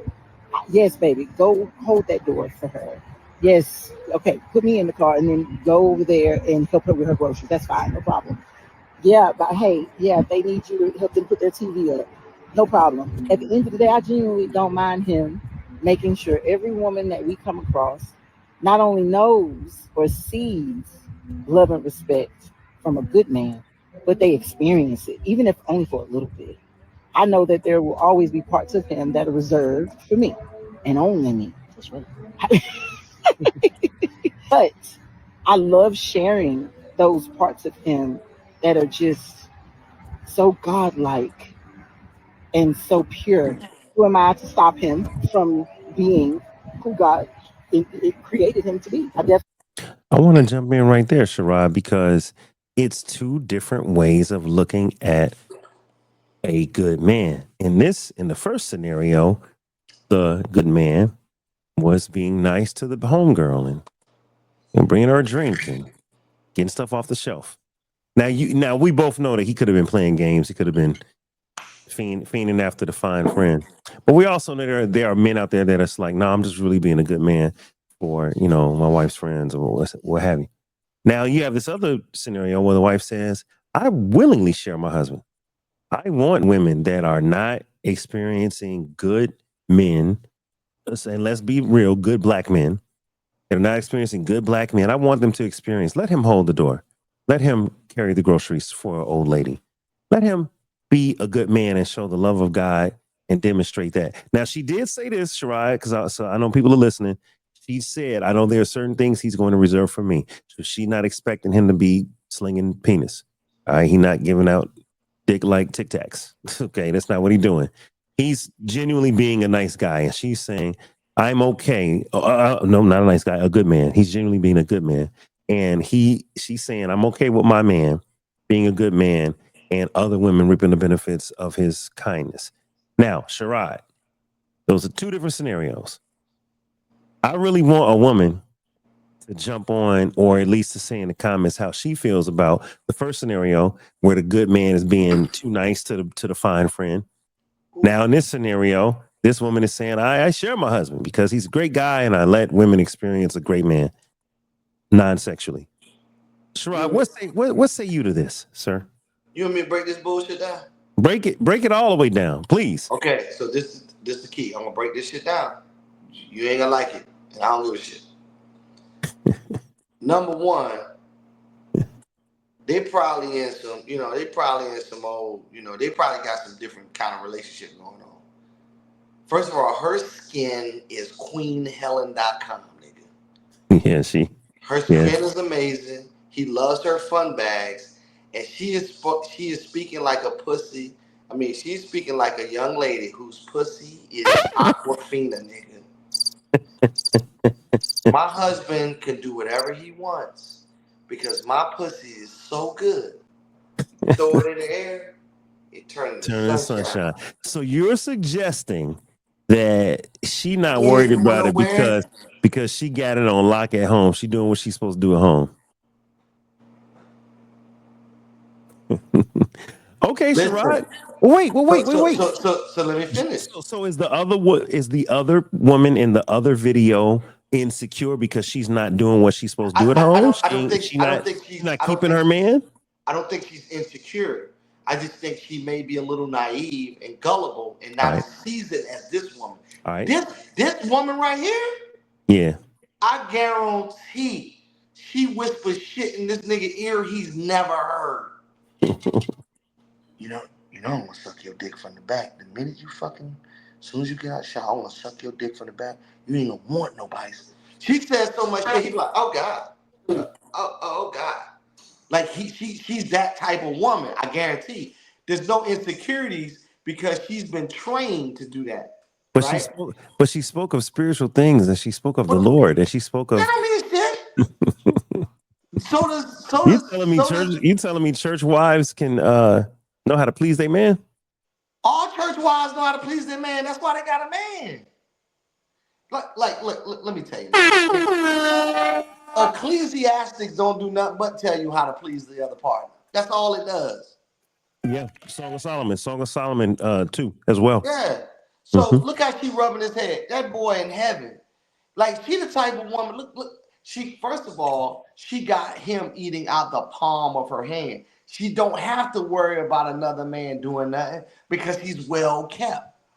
Yeah. So that's what you don't have to worry about him doing. He could be nice to other women because he doesn't have negative intentions.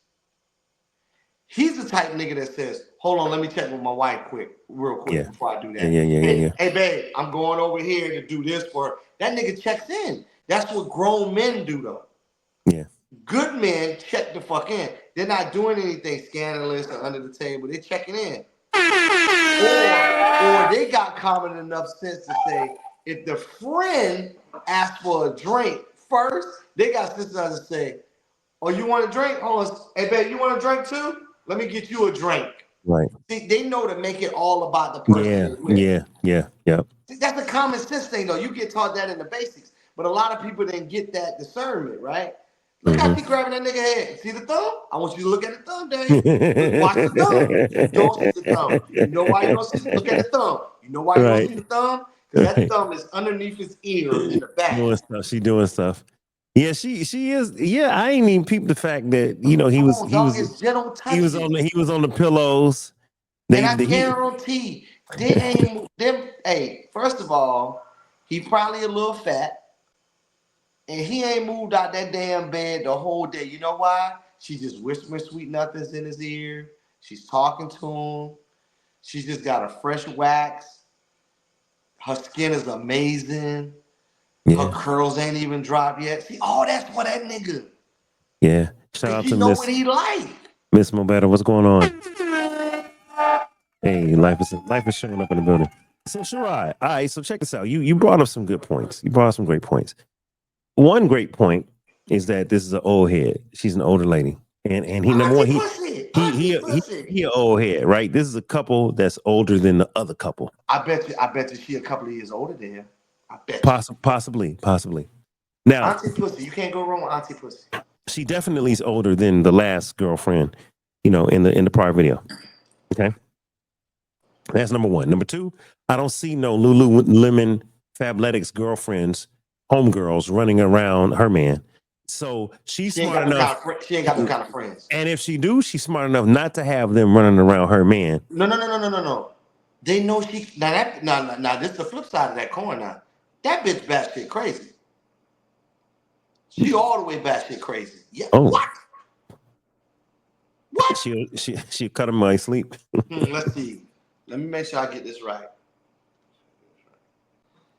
Glasses, good skin, curls, but when she talk like this. That nigga ain't got time to be fucking up bitches. Man, I be sucking this nigga dick. See, when you talk like that, Miss Crazy. Mo Better said she got the ocean flowing. She didn't put water gushing emojis. I can't even jump because I just had foot surgery. Yeah. Come on. Oh Come Lord. on. Listen here. You can't drink enough. The You can't women, drink a wolf. the women What are you say? confirmed. The women are confirming, and she said, "Ms. Mo Better, yes." So she's saying that Auntie over here got the gushy, and that man ain't going nowhere. Okay, listen. That brother's satisfied. Now You can going. tell that nigga look like a swaddled baby. You Yes, see, he do. Yes, he he's do. swaddled. Yes, he do. She got a nigga wrapped up in a blanket. His head has not left her cleavage at all. Listen, that she's so nasty. She don't wear nothing but sundresses and no panty because that's what he likes seeing. Yeah. And That's what I'm saying. here's the thing. This is just a more mature relationship. They're secure. She know how to secure her man. And on top of it, if she is commando under her dress, no one knows but her. Not but him. But him. If she is commando, no one knows but him. Whereas in the last video, the other homegirl was just projecting and showing everything she had. Now I'm not saying the girlfriend did that, but the girlfriend was not wise enough to keep her fine friends out of the crib. No. Don't have them all up under in the crib. You can. So first of all, if your girlfriend ain't got no fine friends, you got the wrong girlfriend. Right. Like all your girlfriends' friends can't be ugly because you ain't gonna do nothing but laugh and it's gonna be joke out. It's gonna be Comedy Central 101 every time. Like goddamn, all your girlfriends got the ham right there. They all can cook good. No, that's not the point. Point being this: you can have girlfriends that look good. Mm-hmm. It's not, hey, once again, shout out to Mel Robbins. Let them girlfriends do what they do. What are you going to do, though? Because you have the control. It's not about the girlfriends. It's about, okay, let them do what they do. They wear Lululemon. They wear Fabletics. They wear all this shit that look like that. Let them do that. Let me go upstairs. See, let me get out of this situation. Because the Lord knoweth my heart, and I'm gonna look. Yeah. So don't let me put myself in that position. And it's not about constraint. Like if we were there alone, I would try to fuck her or nothing like that. It ain't about that. It's just it's avoiding the very appearance of it. Like my girl don't need to see me looking a girl up and down, north and south in her. I understand. You don't need to see that. Yeah. Just like I don't want to see, because see, I'm not that nigga. I'm gonna say, hey, you like what you see? Because you're not gonna disrespect me in front of me. Right. Now, it's the difference between saying that's a handsome young man. Duly noted. Let me That's write that different, dude. I got it. Look. You ain't about to be in his face. And you ain't saying about all to that. Yeah. You ain't about to be in his face. And you ain't gonna tell me again when the nigga walking out the building like, did you see, dude? That's a handsome. Yeah. Listen, you get one. That's a handsome person, or that's a pretty person. Like, you don't need to keep reiterating that mess. I didn't been to some places, and I didn't seen a motherfucking unicorn pass. I didn't seen a unicorn walk past me. Hold on. Like, so Wanda's asking me, Ms. Mobetta said, is that from a movie? No, this is a clip that I found on Instagram. And the other clip I also found on the gram. These are just real. One was a skit. One is a actual couple. So the older lady with the brother with the bald head, that's an actual couple. And she's saying, hey, look, I don't have no problem allowing my good man to be a good man to other women because I know he has boundaries. We didn't use that word, Sherrod, but the first boyfriend had no boundaries. right, you gotta have boundaries. Shit, like, right. Like, listen, if you with your lady and you see a unicorn walk by, it's all about what you do when that unicorn walk by. Yeah. When a unicorn walk by, trust and believe the person you with, they saw the same motherfucking unicorn. Yeah. Yeah. I didn't been in situations where I went like this. And the person I'm with know that shit mean like, God damn. And I didn't been in situations I went like this. Shit, not today. Yeah, I mean, listen, man. And I done been in situations and And I didn't been in a situation with a unicorn so bad. I just did like this. I looked at the person and went right back. And that was the end of it. There's times when your woman might say, baby, do you see her butt? Her butt's huge. And you might go, yeah, you it is. You can't say that to me. I'm a Sag. You can't. My woman can never tell me that.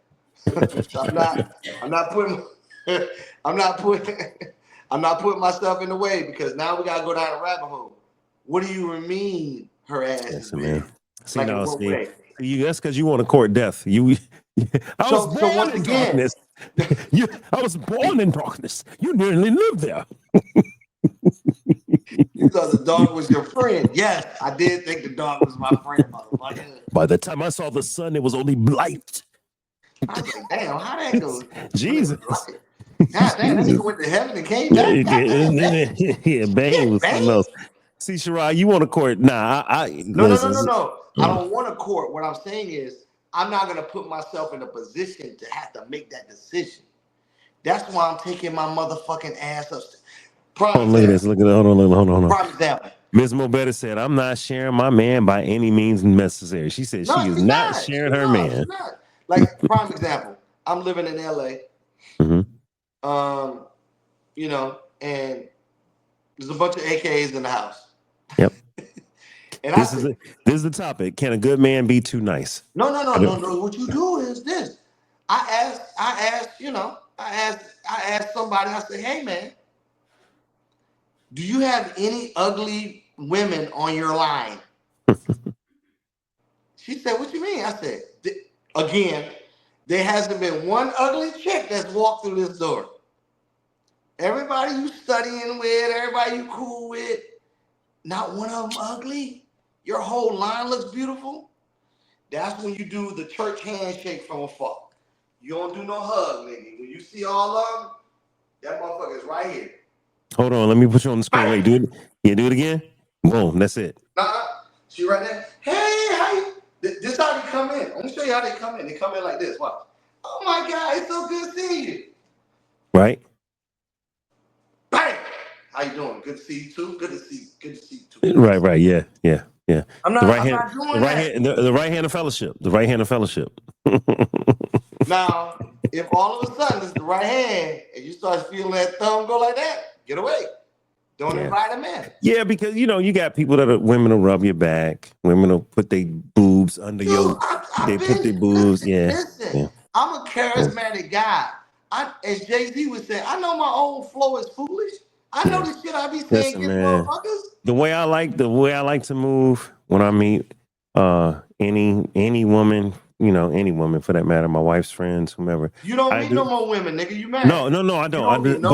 I don't. But what I'm saying is, if someone says, "Hey, Dave," I do the one arm church hug. Just a little. Because anything in side, you just get a side. Yeah, anything in the front. How you doing? Yeah, I'm side hugging bitches.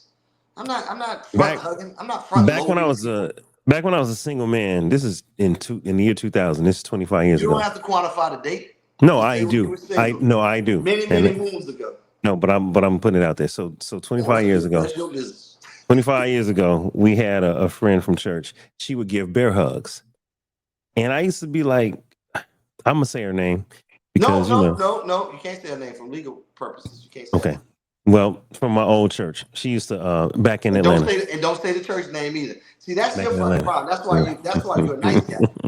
See, you want to get everybody to business. Nobody don't give a fuck. As soon as you say the church, you be like, that nigga talking about Sarah. Right. She would give bear hugs, and I used to tell her, like bear hugs, like come up under the bottom, and I used to be like, sis, you can't be giving jokers bear hugs. And you know why you said that? Because that bitch was bad.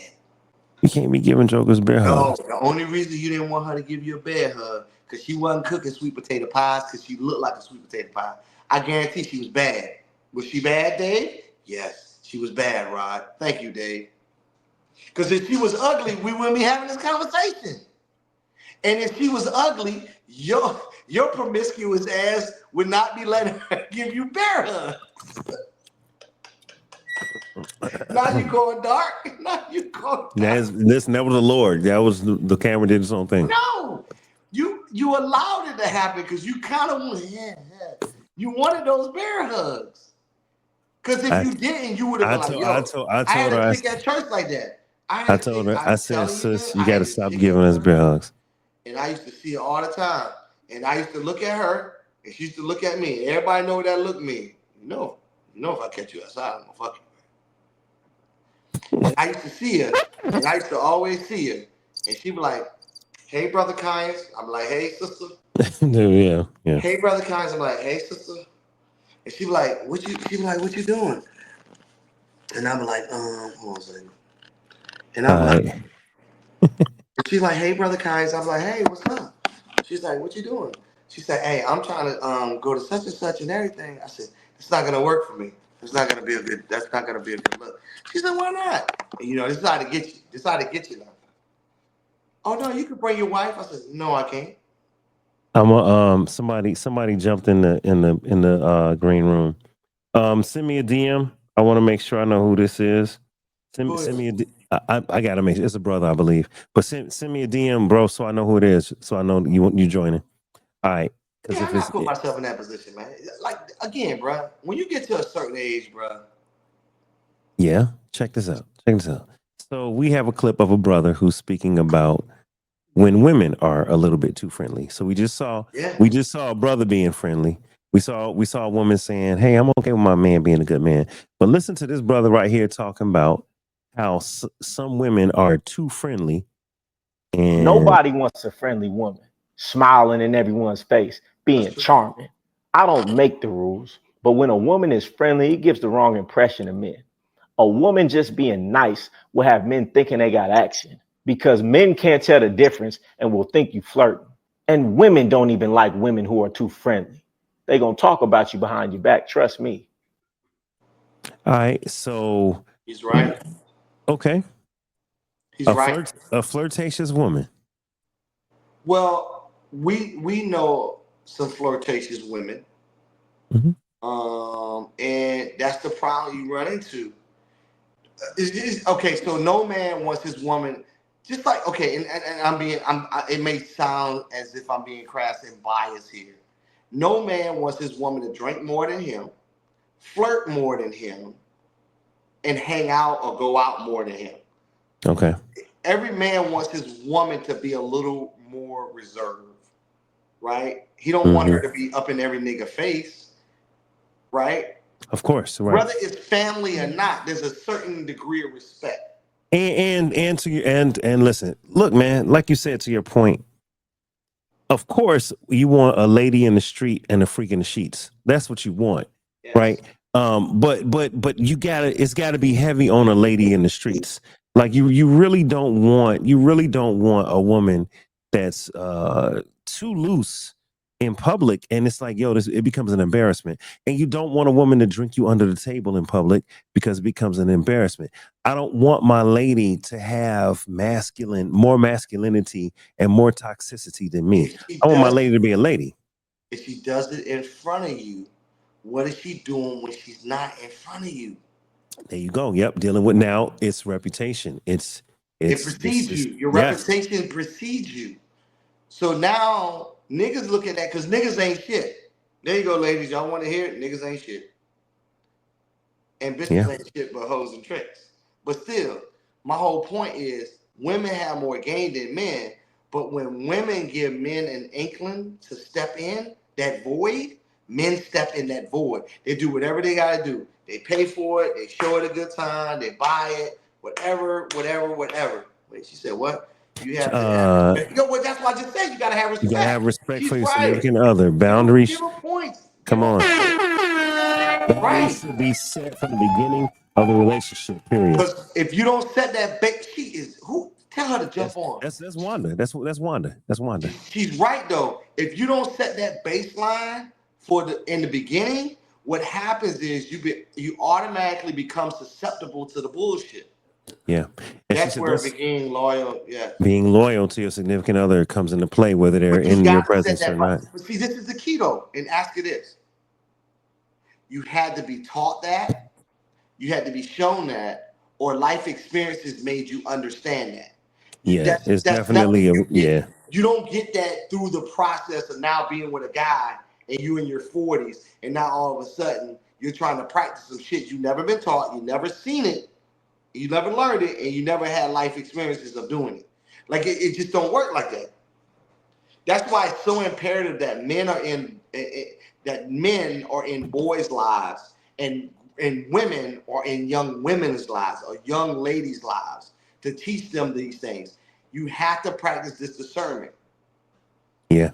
That's why old men always say, "Hey man, when I leave my house, you need to leave my house. My wife is." Yep. Hey, come on now. Come on now. Hey. Because what does it, listen, bro. Listen, man, my best friend Zeno's been married X amount of years, man, long time.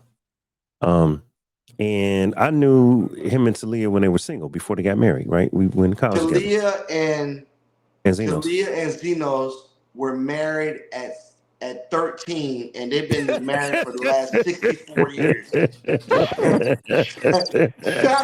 You're not wrong. You're not wrong. They got married at 19. You're not wrong. You did. You 13 ain't too far off. You're not wrong. That nigga just turned 57. You're not wrong. They've been married. They've been married at least 30 years. Shout out to both of them. They just saw shout my out to family. them. They just saw my family a week ago. My apologies, brother. I couldn't meet you. I'm sorry. Somebody got to work around this motherfucker. I'm sorry, but shout out to both of them. And shout out to my groomsmen connecting, outside of me. I love it. I love that. I love that, man. Yeah, he did. He called me up and said, "Hey, nigga, what you doing?" I was like, "Damn, nigga, it's middle of the day." That's like, hey, listen, that's like when me and Destiny were in Atlanta and I hit Retro. I said, "Cuz we over here." He said, "Man, my little nephew live around the corner." I said, "Nigga, come over to Sherrod's." And so we had that moment. That's dope. Yeah, he's cooking. He's cooking. He is. What would you niggas like? They don't know that about you, Sherrod. They don't know that.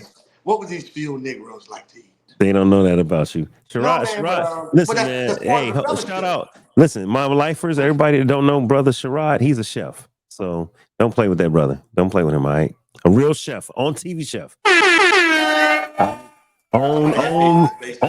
Own sauce chef. Got his own condiments. Okay? So don't play with my brother, all right? No, I mean, it's serious, man. It's a respect thing. She was absolutely right. You got to set those boundaries early on. You can't do them mid-stroke. Right. It don't work. Yeah. It don't work. And you know what else? And you know what else, Sherrod? For lack of a better phrase, it's after dark, so we grown. We talk about it. You can't make a whole housewife. What I mean by that is you can't get with somebody that's uncouth, with no discipline, no morals, no concern. They're selfish minded, and all of a sudden make them be a good man or a good woman. Okay, you can't make nobody. Well, that's the case. That's the catch. So this is that.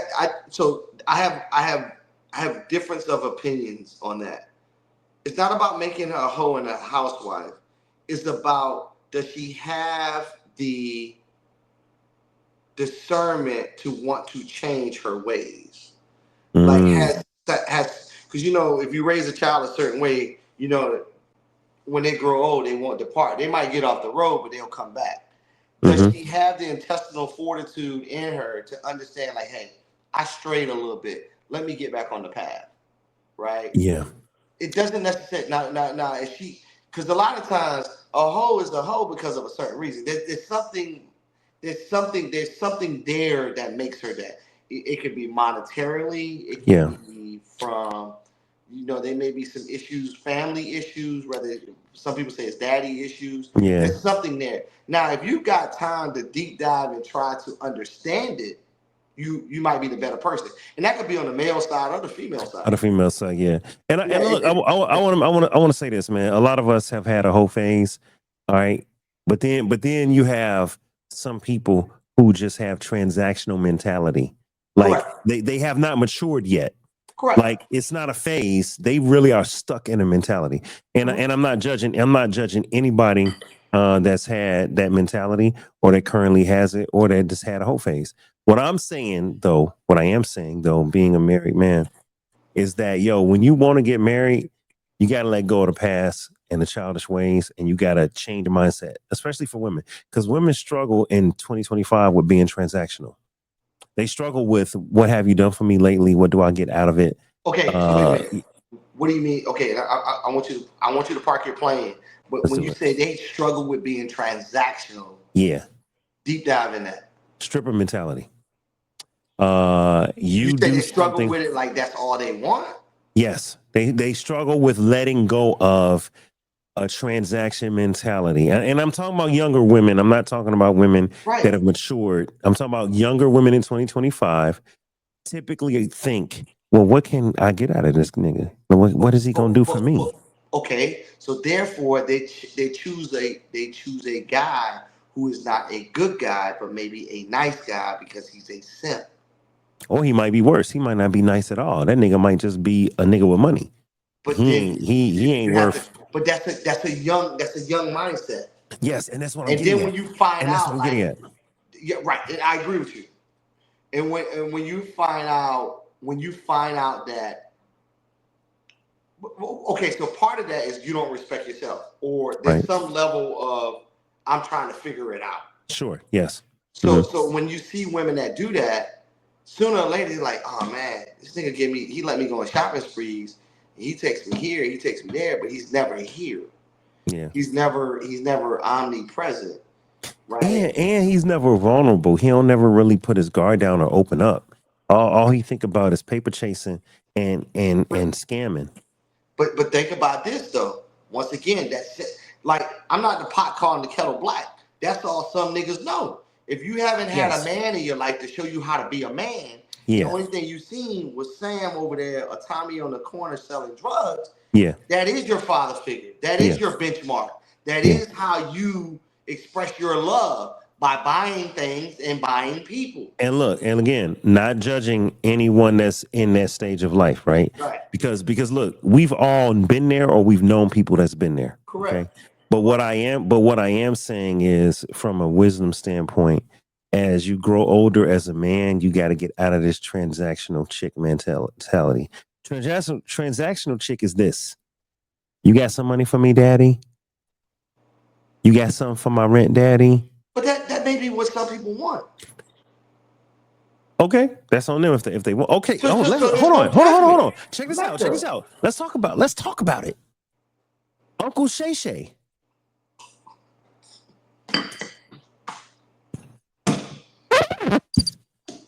Dude. Hey, shout out to Savannah State. Shout out to Black School. Great Black School, by the way. Skill.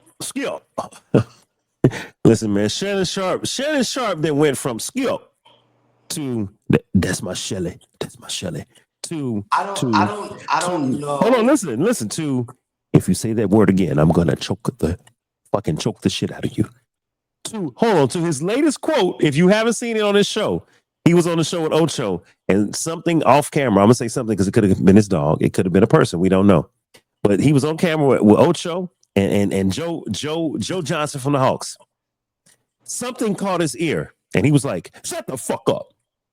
And then he came back to the show. Can you imagine, Sherrod, if me and you were talking about, we're talking about the movie centers, we're talking about nice guys and good guys, and I just go, "Shut the fuck up."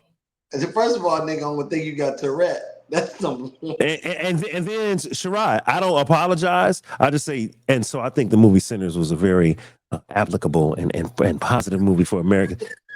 You be looking at me like, bro, come on, Dave, you can't. What's wrong with you?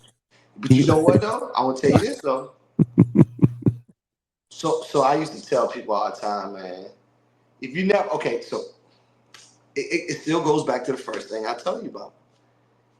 You either been taught, you've seen it done, and learned from it, or life lessons have taught you how to do it.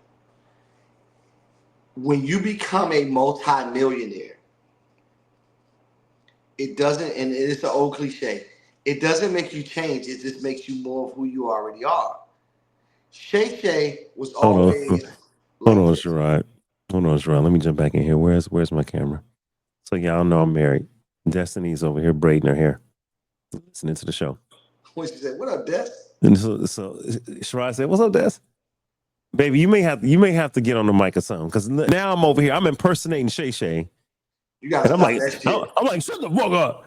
She looked at me like, listen, man, she braiding her hair. She was like,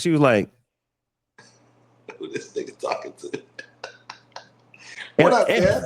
I had to go on mute. I'm like, babe, I'm not talking to you. She said, yeah, but it looks like you yelling at me off camera. No, I'm impersonating Shannon Sharp and his faux pas. I am not talking to my wife. I'm not talking to my. You're an asshole. Man, I'm all about pushing motherfuckers off the bridge, bro. Sherrod said, yeah, he yelling at you, Des. No, I'm not. And do not take that shit. Hold on. So let me say this on camera, baby. I'm not talking about you. I'm not yelling at you. I will never do that to you. I'm impersonating Shannon Sharp. We don't know if he was talking to his dog, his cat, or a white girl. The comments said, "Keep your white girl in check, Uncle Shay Shay." I said, "Oh my God, they're egregious." This is what people don't understand. They're egregious. That's a whole nother show for a whole nother day. It is. It really is. White, fucking she black, Puerto Rican, or Haitian.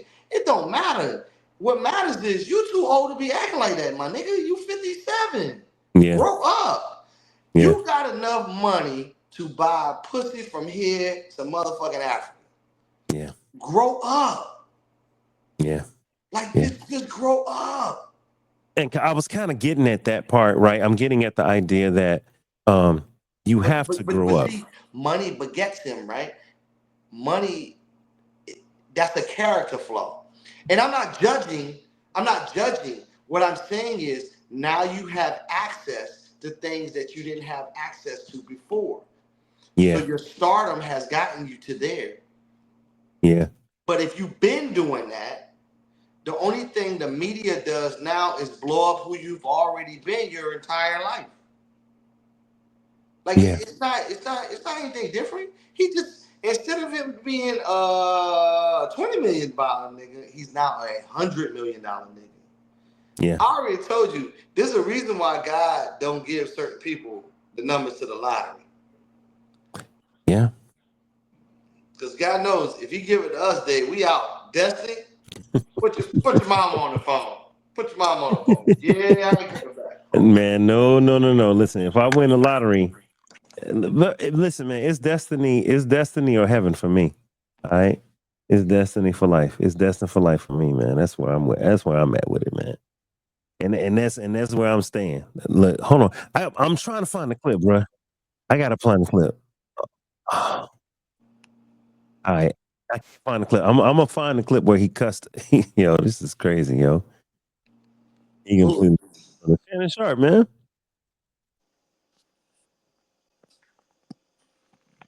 I don't know why he snapped. You know why he snapped? Like when that shit happened, I'm like, damn, Shay, nigga, you was doing good. You was doing so good, bruh. Yeah. He fuck with white girls, man. Nigga fuck with some white girls. Yeah, Shannon got some other issues going on. He do. So I got a question. No, he don't got issues. That's just who he is. Well, here's the situation, man. Like listen, man, if you have a fetish, and you're a millionaire, man, go ahead and find you a girlfriend that's into that. Marry you a woman that's into that, or go find you an escort that's into that. No. Okay. So Chuck Rose and Wendy Rose on Billions. I'm giving y'all. If y'all want to see what dominatrix looks like, Chuck only got off in that type of atmosphere. So look, I talked to Zenos this week, and Zeno said, "Dave, Shannon Sharp got a lot of problems." I said, "Yes, I agree."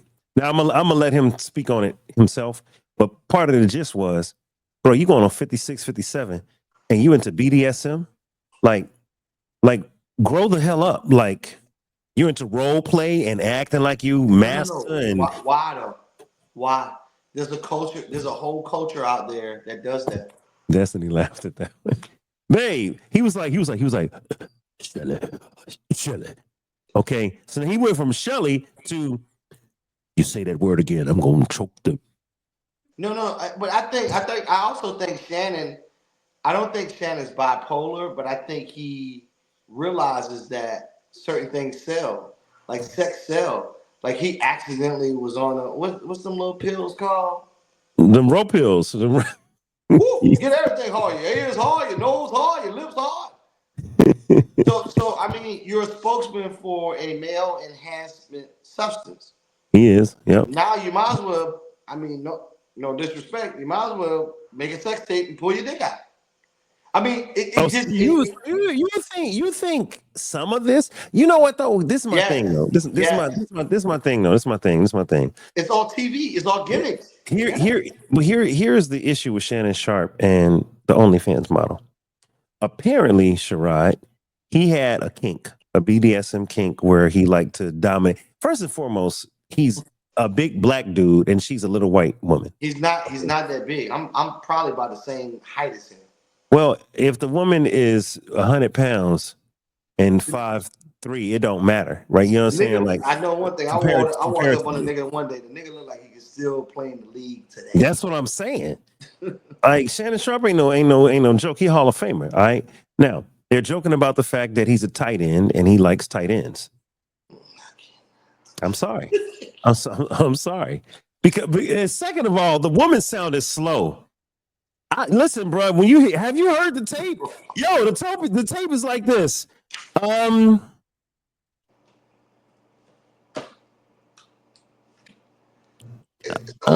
a lot of women out there that is. Hold on, no. Please give me my time. Listen, she went like this. Let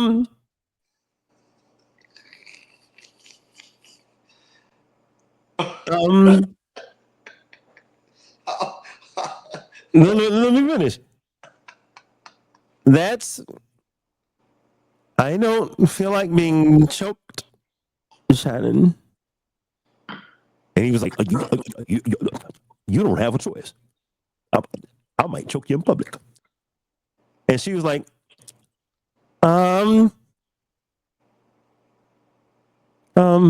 Sarai, I knew that he was in trouble when she had 60 seconds between sounds. I said, oh, she's either high, slow, or scared. Or being coached by somebody offline. Like, What that's what I'm saying though, dog. You know how you think, you know how somebody say, okay, so first of all, there's nothing new under the sun, right? People been I'll equate it to food. I'll equate it to food. She said she sound off as fuck. Yeah, and I'm not. And listen, man, I'm not laughing. I'm not laughing at a potential crime. Food, right? I'm just saying, Shirai, how do you? Here is where he really messed up. Apparently, he had over 100 encounters, BDSM, violent sexual encounters with this. Over 100. Now, listen, this man is talking about choking her. And she's talking about backdoor action, and I wasn't in the mood to be choked. I wasn't in the mood for backdoor. She's saying all this explicit stuff, and I'm like, He apparently has a thing for that kind of behavior, and he apparently did it over 100 times. And then on the 101 time, she was like, "I ain't with it." Well, I mean, it still goes back. It still goes back to being decent. I mean, she is a woman. She is a woman that said no. So you gotta respect that. And she said, look, I know you didn't fuck me in the ass a lot. We ain't got no more petroleum jelly. I'm tired. I want to go to sleep.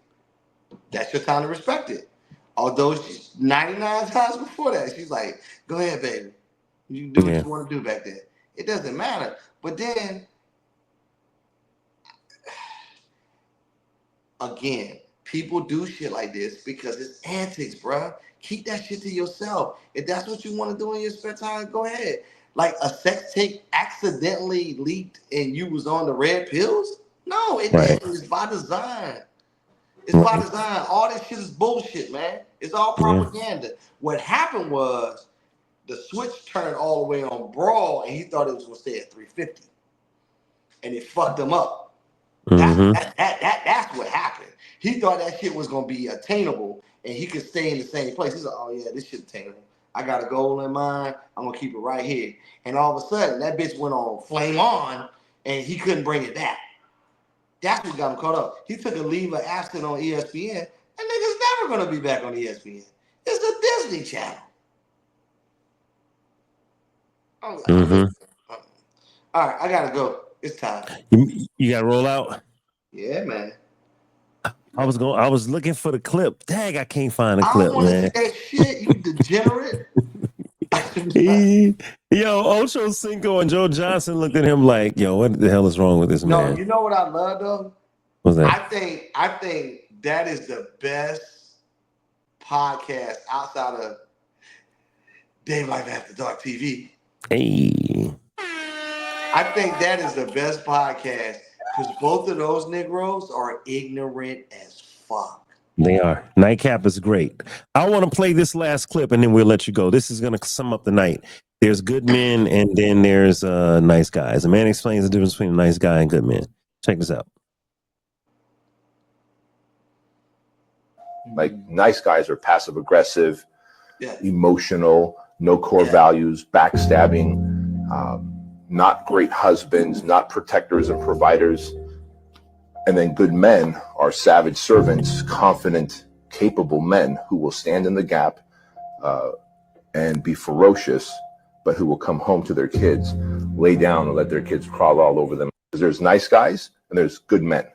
Like nice guys are passive aggressive, emotional, core values, backstabbing, not great husbands, not protectors and providers. And then good men are savage servants, confident, capable men who will stand in the gap and be ferocious, but who will come home to their kids, lay down and let their kids crawl all over them. That's so dope what he said though. Ain't it? Ain't it? Come on. He said that they're savage servants. Servants, come on. And they will stand in the gap. Like that's so dope. If you really listen to that, what that's basically saying exactly what we said earlier. Hey, look, nigga, I ain't no killer, but don't push me. You getting a little too close. You getting a little too close. I'm gonna fuck around. I'm gonna punch you in the face. And on that, we out. This has been After Dark. Thank you, Sherrod. I appreciate you, brother. Hey, I love you, man. Peace out, brother. Next week on After Dark, bro. Yeah. Y'all be good, man. Yeah. Y'all be good, man. All right, we out.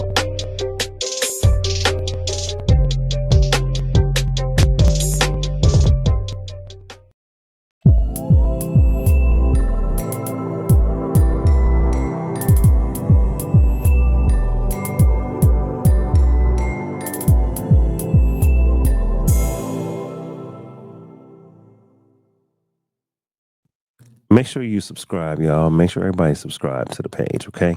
I appreciate all the lifers for joining. Good night, everybody. Make sure you subscribe to the YouTube. That's super important. Make sure you like this video. All right. Send this to a couple people. And of course, man, continue to follow us on Instagram. All right. I appreciate y'all, man. It's Dave Life, man. We see y'all next time. All right. We out. Peace.